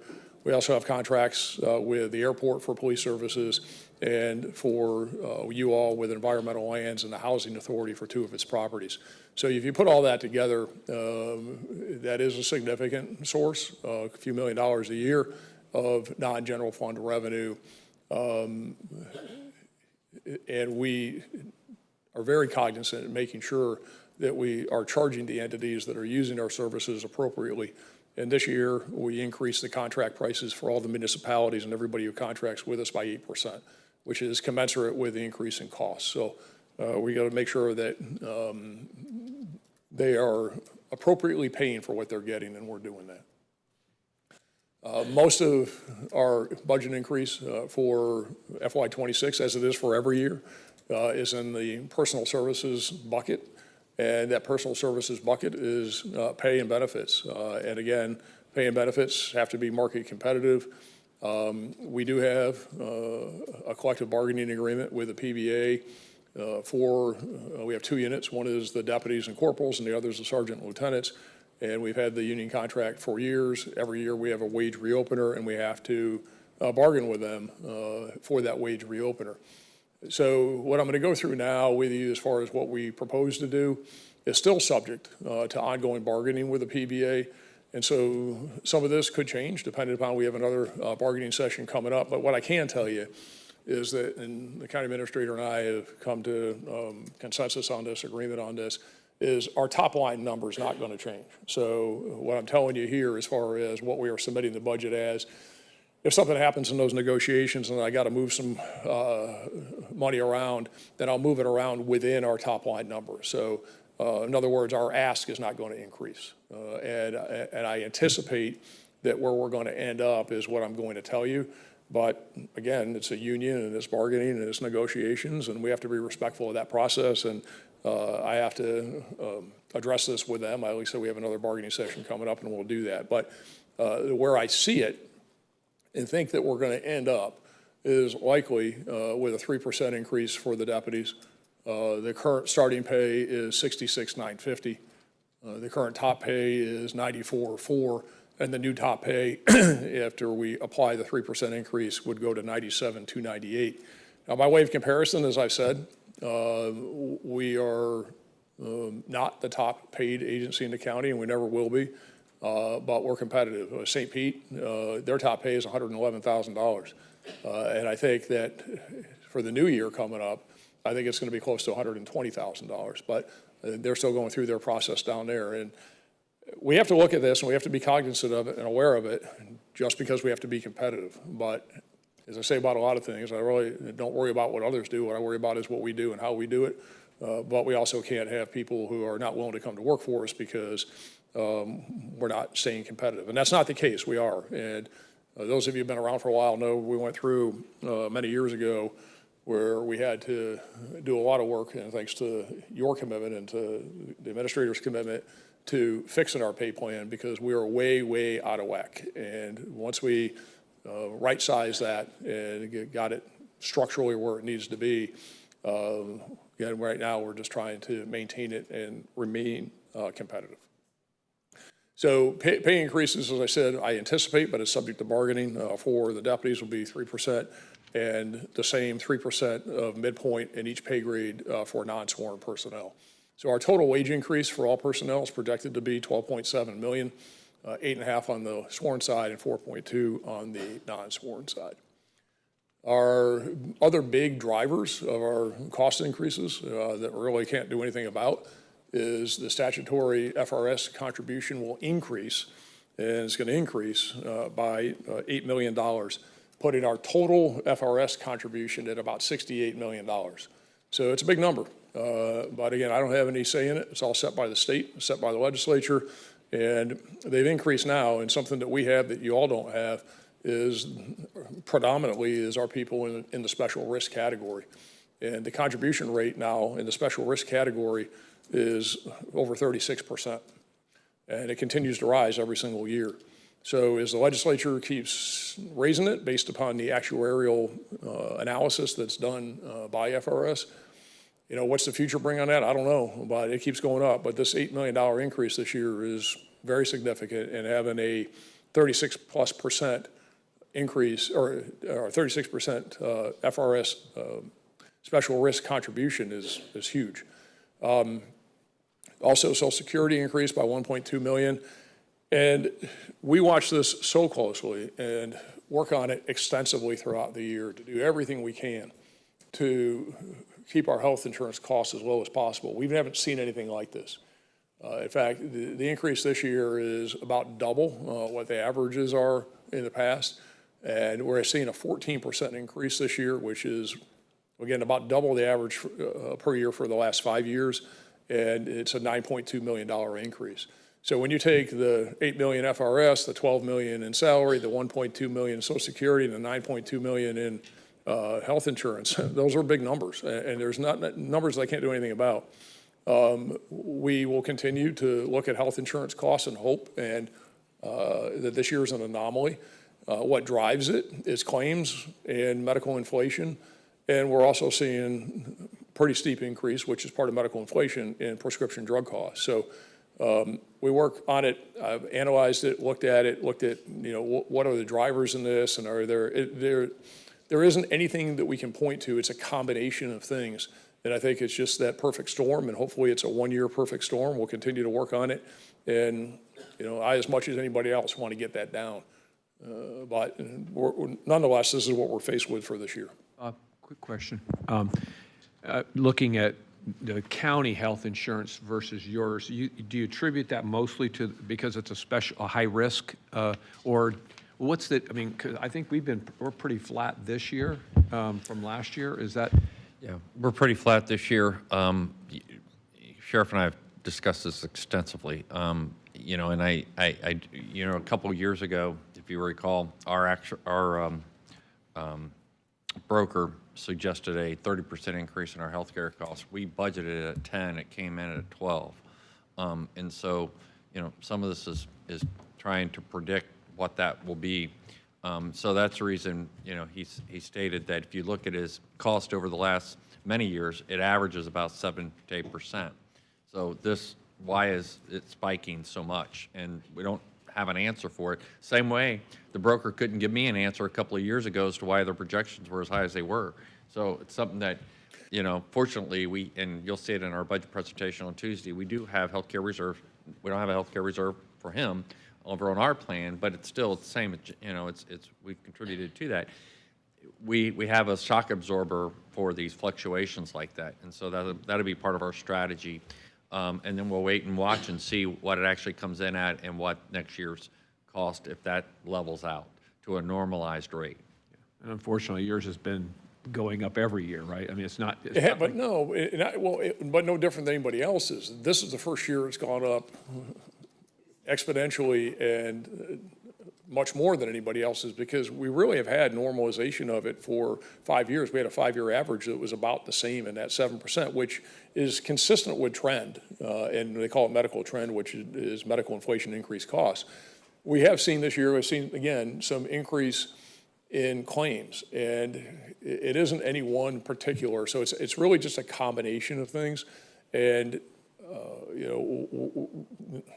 in its simplest form, there's 2 ways you manage a health insurance plan and keep the costs down. One is the network you use and the discount rates that network negotiates for you. And 2 is containing your claim costs by keeping your population as healthy as they can. We've had some high-cost claims this year. We do have stop loss for individual claims. And of course, we have a stop loss for aggregate. But a lot of the claims are high-cost claims, but they're on the threshold of the stop loss, so we're not getting reimbursed for those. So that's some of it. It's just there isn't any one single thing. It's a combination of things, and we probably had at least a half a dozen meetings with our consultant on this and looking at it and looking at data and pouring through things. Again, I'm doing everything I can. I know how to run a health insurance plan. I've been doing it for a long time, and this is just one of those things where it's a head scratcher, and we'll keep doing what we're doing, and just hope that it right sizes, because there's no indication that it won't, because again, this is an anomaly, and if it turns out that it's not, then we're going to have to address it in some other way. But for right now, it is, I think, reasonable to assume this is an anomaly, because we haven't seen anything like this before. Thank you. So sum it up, to meet the general fund available revenue, and in the discussions we've had with the county administrator and his staff, is that from our original submission, we were able to reduce our original submitted budget and reduce expenditures. We significantly increased, as I said, our non-general fund revenue. So one of the ways we did that significantly, at the county jail, we house federal inmates. And periodically, the federal government will allow us to renegotiate that contract. And it can't be done all the time. It's got to be done on periodic intervals. right now, the rate that we get per day per inmate is about $117 a day. And the actual cost is about $150 a day. We've had a submission to them to increase that non-general fund revenue and raise the per diem rate. We asked for 170 a day. They're not going to give us 170, but I think they're going to give us 155 as the indicators we have. We have some communication with them this week about it. And I think that based on all of that is that it's going to increase our non-general fund revenue by $5 million. So that's a significant increase along with the other non-general fund contract increases of 8%. So we also have agreement on the appropriate use of non-recurring revenue for non-recurring expenses, truly one-time expenditures. So an example of that would be is that this is one of those years, it's one of those fluke years. Each holiday costs us because you have some functions that run 24/7, but the majority of your functions don't run 24/7. It's a holiday, most of your people are off. Most of our people are not off. And so we have to pay holiday pay for those people that have to work on a holiday. Each holiday costs us about $800,000 in holiday pay. And so this year is one of those fluke years where Christmas and New Year's fall on a Thursday, which means Friday is a holiday. So it happens like once every 7 years. So that $1.6 million is really one-time money. So those will be examples of things where it would be appropriate and okay, because we all know the basic concept of budgeting is you don't use non-recurring money for recurring expenses. You can use non-recurring money for non-recurring expenses. And we've been through this and have identified those things that would be appropriate. So we've been able to reach consensus, and I think we're in a good place as far as our submission is concerned that aligns with the available revenue by making expenditure reductions, by increasing our non-general fund revenue, and by moving some of the expenditures over to non-recurring to make sure we're not exceeding what the available general fund recurring revenue is. So I think that's where we are, and take any questions.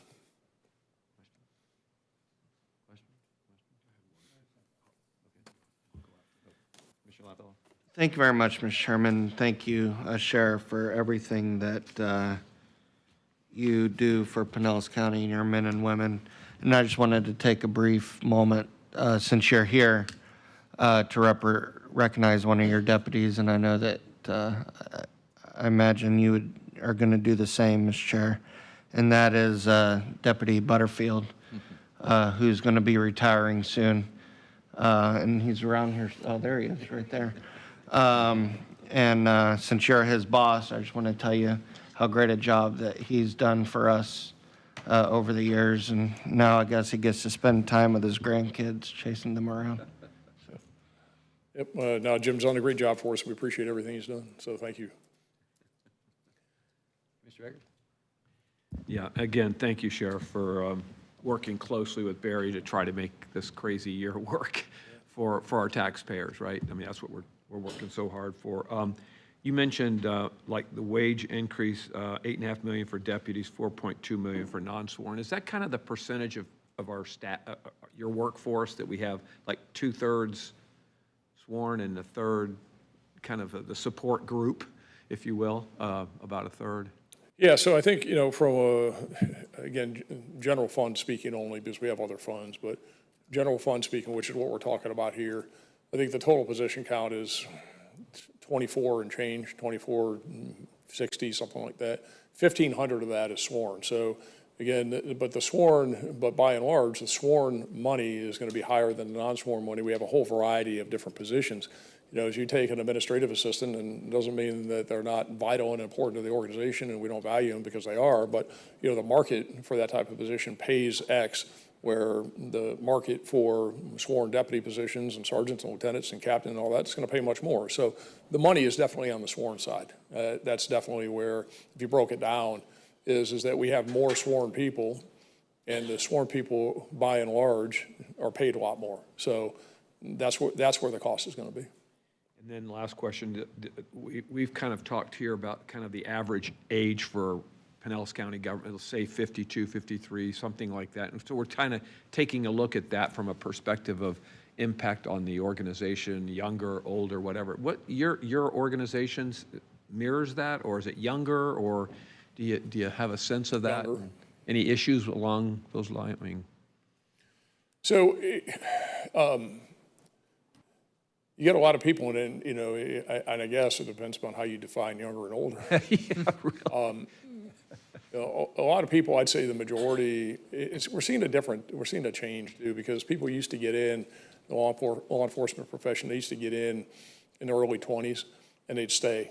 And this is one of the challenges we've had, although we're thankful that the attrition is down, is they weren't staying.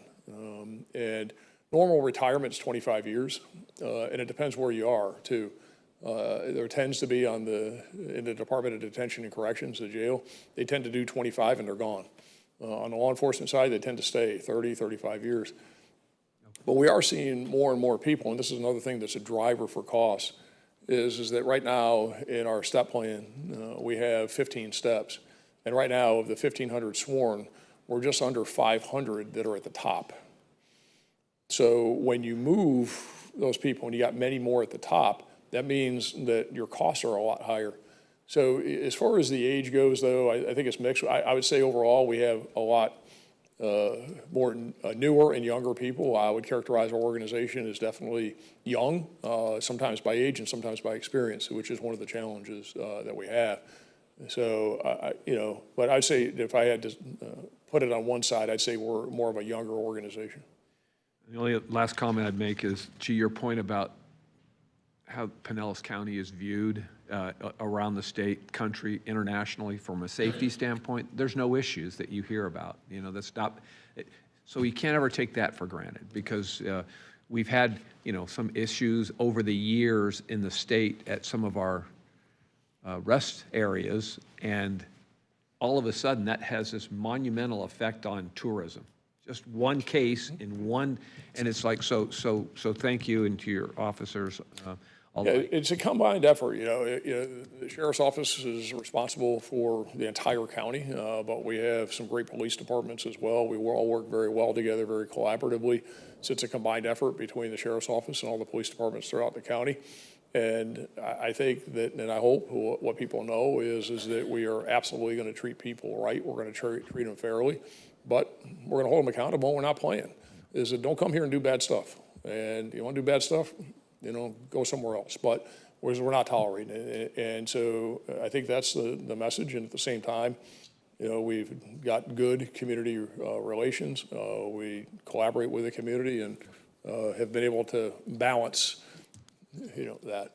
I appreciate the effort that your officers are making in the morning hours on 19, because we've had a lot of speeding issues on 19. Yes. But they're everywhere. They are. You see those, you take a drive, and you see those lights going all over the place. So it is important, because we've been having 80, 70 mile an hour traffic. Does that mean you're willing to give us some overtime money for that? I didn't say that, Oh, but okay. I do appreciate the effort. No, but seriously, we are, and it is a concerted effort, and we saw it, and we really stepped it up out there. We got a lot of extra patrols and directed patrols out there, because it was to a point, and what I've quickly realized is, and I guess no pun intended, you can't take your foot off the gas pedal with it, because we have to keep the pressure up out there, or it's going to revert back. And as long as all that construction's going on out there, we're going to keep it up the way it is. So there's been a lot of enforcement. Oh, it's a big difference, because even when I don't see you, that I'm looking at everybody, they're going about 45 and 50 like they're supposed to be. So it's having a big impact, but Good. Yeah, I that's appreciate it so far. I haven't been stopped Yeah, yet. right, yeah. Thank you. Thank you for that. Yeah, no problem. Anything else? No? Well, Sheriff, I just want to thank you. Well, one, ditto to everything that Commissioner Eggers just said, but thank you for all the work that you did with Barry on this budget. I mean, going all the way back to December when the three of us met, we anticipated it was going to be a challenging budget year, and it is. So I just want to thank you for all your hard work to get to where we are today. And also want to thank you for paying a little more attention to the Pinellas Trail as well. And because I sat in the last Trail Safety Task Force meeting, and there's actually a lot more going on there than even I thought there was. So I appreciate that very much. Yeah, good. You're welcome. Glad to do it. Okay. All right, unless there's anything else? All right, thanks. All right, thank you very much, appreciate it. Thanks, Sheriff. Okay, back to the agenda, item number 26. This is grant funds with Boyd Centers for Individuals Experience Homelessness Grant Program. Item 27 is funding recommendations for the Edward Byrne Memorial Justice Grant. It's a countywide grant administration program. The recommendations come through and they are ranked based upon a committee, and they're broken down within your packet. There's 6 in Pinellas County. Item 28 is a grant agreement, Florida Department of Environmental Protection for environmental remediation at the former, so this is at Toy Town. This is the long-awaited piece. It was a state delay, just so we know where that belongs, in getting this grant agreement done. But this, we're going to be bringing, obviously, recommendations back on Toy Town. This is the grant agreement to keep the $15 million in play. Item 29 is award of bid with preferred materials for the 2026 preservation package, package number 1, $4.5 million. Breakdowns within your packet. Item 30 is package number 2, $4.8 million. And 31 is package number 3. And all these, again, go to preferred materials, Inc. And this one's for $4.2 million. Item 32 is grant agreement with U.S. Environmental Protection Agency for the Air Pollution Control Program. Item 33, as we talked about before, this is the LMS program. This is the 3, so let's see. So this is, there's 3 here. And then item 34 is for the span wire. So that's the 4th program. These are the hazard mitigation that we talked about earlier. So our item 33 and item 34. Barry, just a question. Am I correct on that, or yes? Is it 34 in the LMS also, or not? Okay. Oh, that's Debbie? Okay. So that was a previous one, and these are the 3 that are within the current LMS submittal. Okay. Sorry, Commissioner.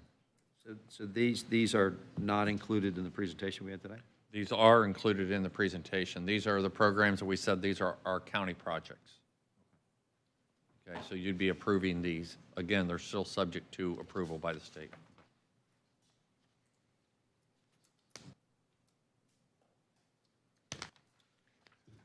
Item 35 is a little project called beach management. So this resolution's incorporating the beach erosion control program with the Florida Beach Management Funding Assistance Program, their long-range plan.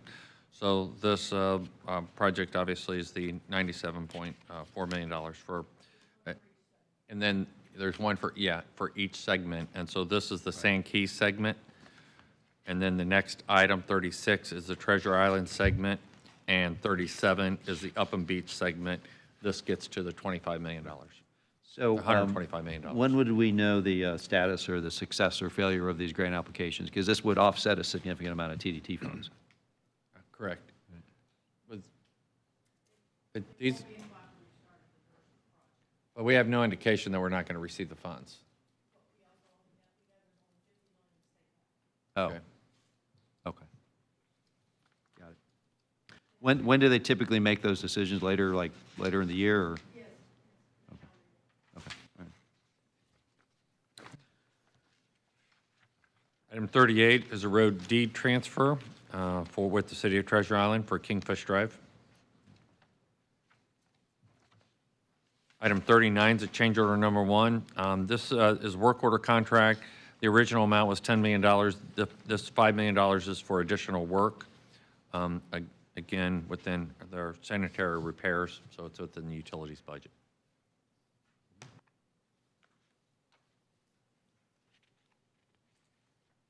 Okay, and then, so that's where I was confused. So the first items were for the public works programs. Okay. This is for the utility programs that were identified up on your chart. Okay. So this is hazard mitigation for utilities. and that is, and the projects are listed within the first bullet. I'm on 40, sorry. 39 is an additional $5 million of work for utilities. This is kind of like a work order contract where they have breaks, et cetera, and stuff, and they task that. So it's a pre-bid project. They had the award for $10 million. This gives them, but they completed that work, and this awards them $5 million more to work off of that So it's contract. expanded areas, or we're finding more problems More within problems, the... more issues. problem We ran out of money, so it's more work. in the area that we were targeting. There was more problems I think than this we is a system-wide contract. That's correct. It's a system-wide contract, but we spin it down primarily related to the impacts from Helene and Milton. And you can note in the backup, we are seeking FEMA reimbursement for a little over $5 million. So it's really just, had we not had the storms, we'd be fine. Okay, good clarification. Again, and then item 40 is the LMS projects for Helene and Milton for the Utilities Division. Item 41, we need to pull, so that's at the request of Tampa Bay Water. Yeah. Oh, really? Why are we pulling that one? I know that's a long-standing legacy issue with Tampa Bay Water. It is. I don't know the answer to that. Do you know the answer? Why are they pulling it?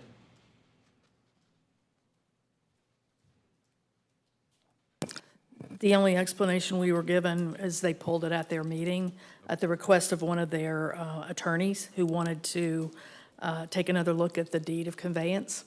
We're waiting to hear back from them. I hope to have this back before you in August. Okay. Item 42 is a termination for convenience with New Era Electric. This is for non-performance. They can't meet the requirements of the contract. Do we have any idea how much money we're seeking to get reimbursement from the contractor on that? Might as well stay up there, Jill. Sorry to keep making you walk back and details forth, I Jill. don't know. I didn't your ask steps that in. question. That's great. I'm getting my steps in. So we do have a quantified amount. I can get that to you because I'm not remembering off the top of my head, but it's a very small portion that was related to the bonds and the insurance and other sort of start of project costs. But it's a fairly, my recollection is it's less than 30, but 30,000. I'll get the number to you. Thank you. All right, item 43 is issuance of 8 certificates for wheelchair transport stretcher van providers. Item 44 is purchase of Line B system for full body x-ray machine at the medical examiner's office. Again, that was budgeted. Under item number 45, this is a request to file suit in the case reference. This is a matter that was investigated by the Office of Human Rights and relates to housing discrimination. On this item, as well as item 47, which is a similar lawsuit, I just wanted to report these cases are actively being mediated right now. It's possible there could be a resolution prior to Tuesday, so possibly one or both could be pulled, but I'll give you an update on Tuesday as to whether that may have occurred. Item 46, this is a ratification of litigation that was filed with the chair's approval in a animal cruelty case. 47, this again is the human rights case that was investigated. If it does not come to a resolution, we would be requesting authority to file suit. Again, this is a case of housing discrimination.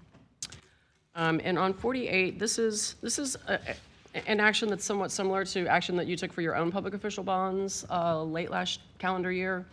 And then for some others, the other constitutionals aside from the supervisor of elections earlier this year. The supervisor of elections is the one officer that is actually not required by law to have a public official bond. However, when some changes were made to the election code back a few years ago, the supervisor requested that we get a bond for her because she was being subject to personal fines for actions that could have been taken by people other than her. So we got this in place for her. She's off cycle because of that. So what I did is I requested risk that when we renewed this, that we get it on the same cycle as all the other constitutional officers. So this is going to be just a little bit different, but I did want to go get it to the board for approval because that is part of the statutory process. One of the things that I'm going to look to do over the next year with the Risk Management Department. The statute that speaks to public official bonds does require them to be reviewed every so often. So we want to take a look at the amounts that we have designated for each of the officers, which is the 7 county commissioners and then your 5 constitutional officers. So we may be bringing something back on that later in the year. And I am not currently anticipating any county attorney reports. Yeah, just probably an easier question than answer, so maybe we don't get into it today, but on the neglectfully treated animal one, without getting into any of those details, do we have the ability as a county at our animal services to keep people from adopting animals based on past behavior? Again, I and can is there- get the answer on that, but I do believe we have done that in the past. I can get an answer for certain. But I will say one of the things that we do when we go into court, and you all familiar, we only have 10 days to file suit when an animal is seized, and that's why we have the resolution providing for chair's authority. What we will do is either seek to maintain custody of the animal so that they don't get the animal back. Sometimes maybe when a case is a little less egregious than others, we will ask the court to order that they provide proper care for the animal and then do checkups routinely. But I'll check on that one. I feel like we have done that in the past, but I'll get you an answer for So sure. like somebody who's under investigation, we put them on hold for adoptions. If they're cleared, then they're cleared. If they're not, or if they get any convictions, what latitudes do we have to keep them from adopting animals from our, just, I will get you that Okay. answer. I will get you that answer because frankly, some of the cases that we see are pretty egregious. Yeah. I will not share the facts of this one, but it was pretty okay, egregious. yeah, thank you. And item 50, we'll have the budget presentation and also setting of the maximum millages going forward. So we'll have 2 presentations on that. 51 is appointments to the Public Library Cooperative. So this is having Mr. Gavin replace Nancy McKibben upon her retirement.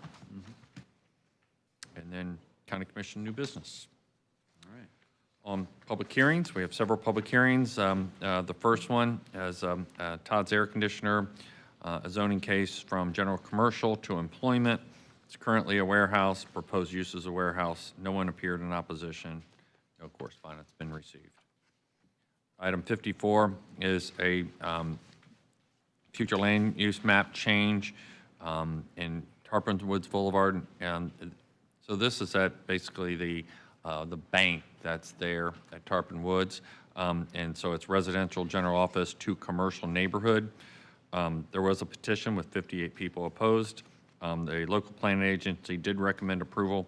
7-0, 2 people appeared in opposition at that time. So I think it's proposed to be a car wash, if I remember staff comments. Item 55.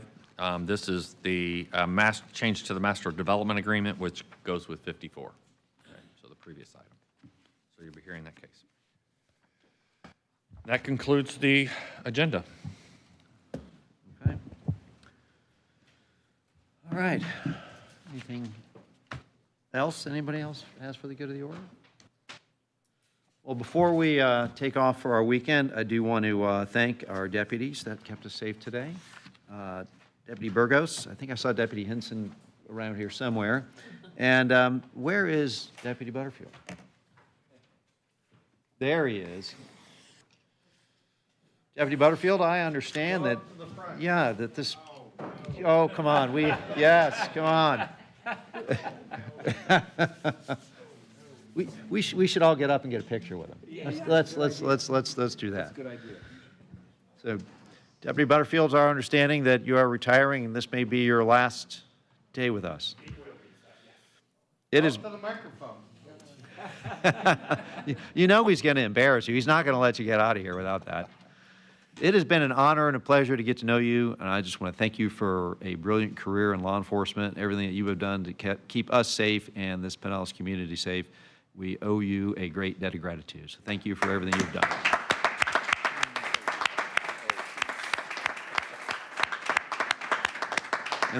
Thank you, and if you're looking for me from this point forward, I'll be found on the pickleball course or on the golf course. So just to let you know where I will be. Well, you're welcome Thank to you come all. back and say hello anytime, so I shall. you know where to find us. We're not, we don't strafe too far. And Arella said I had 3 minutes to talk, so I'll get up here and talk. There you go, come on. Yeah, let's get a picture. Come on.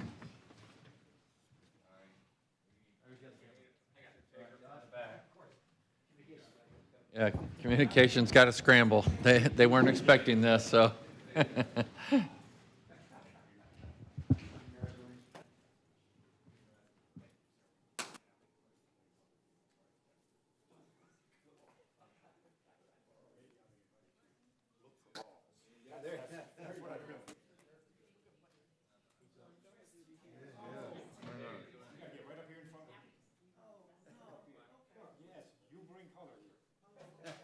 we go.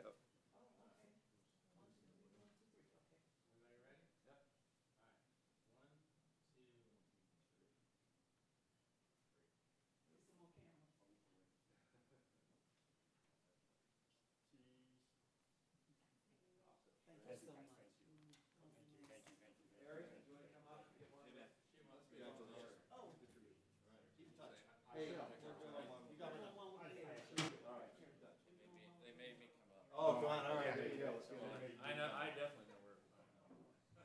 Yes, you do. From a good friend of mine.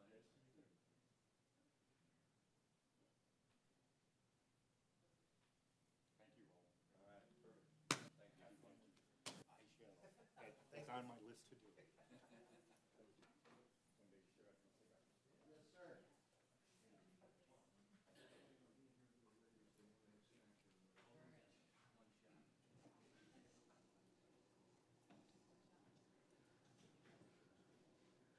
Well, thank you, everybody, for that. And unless there's anything else for the good of the order, we are adjourned until next Tuesday, and have a great weekend.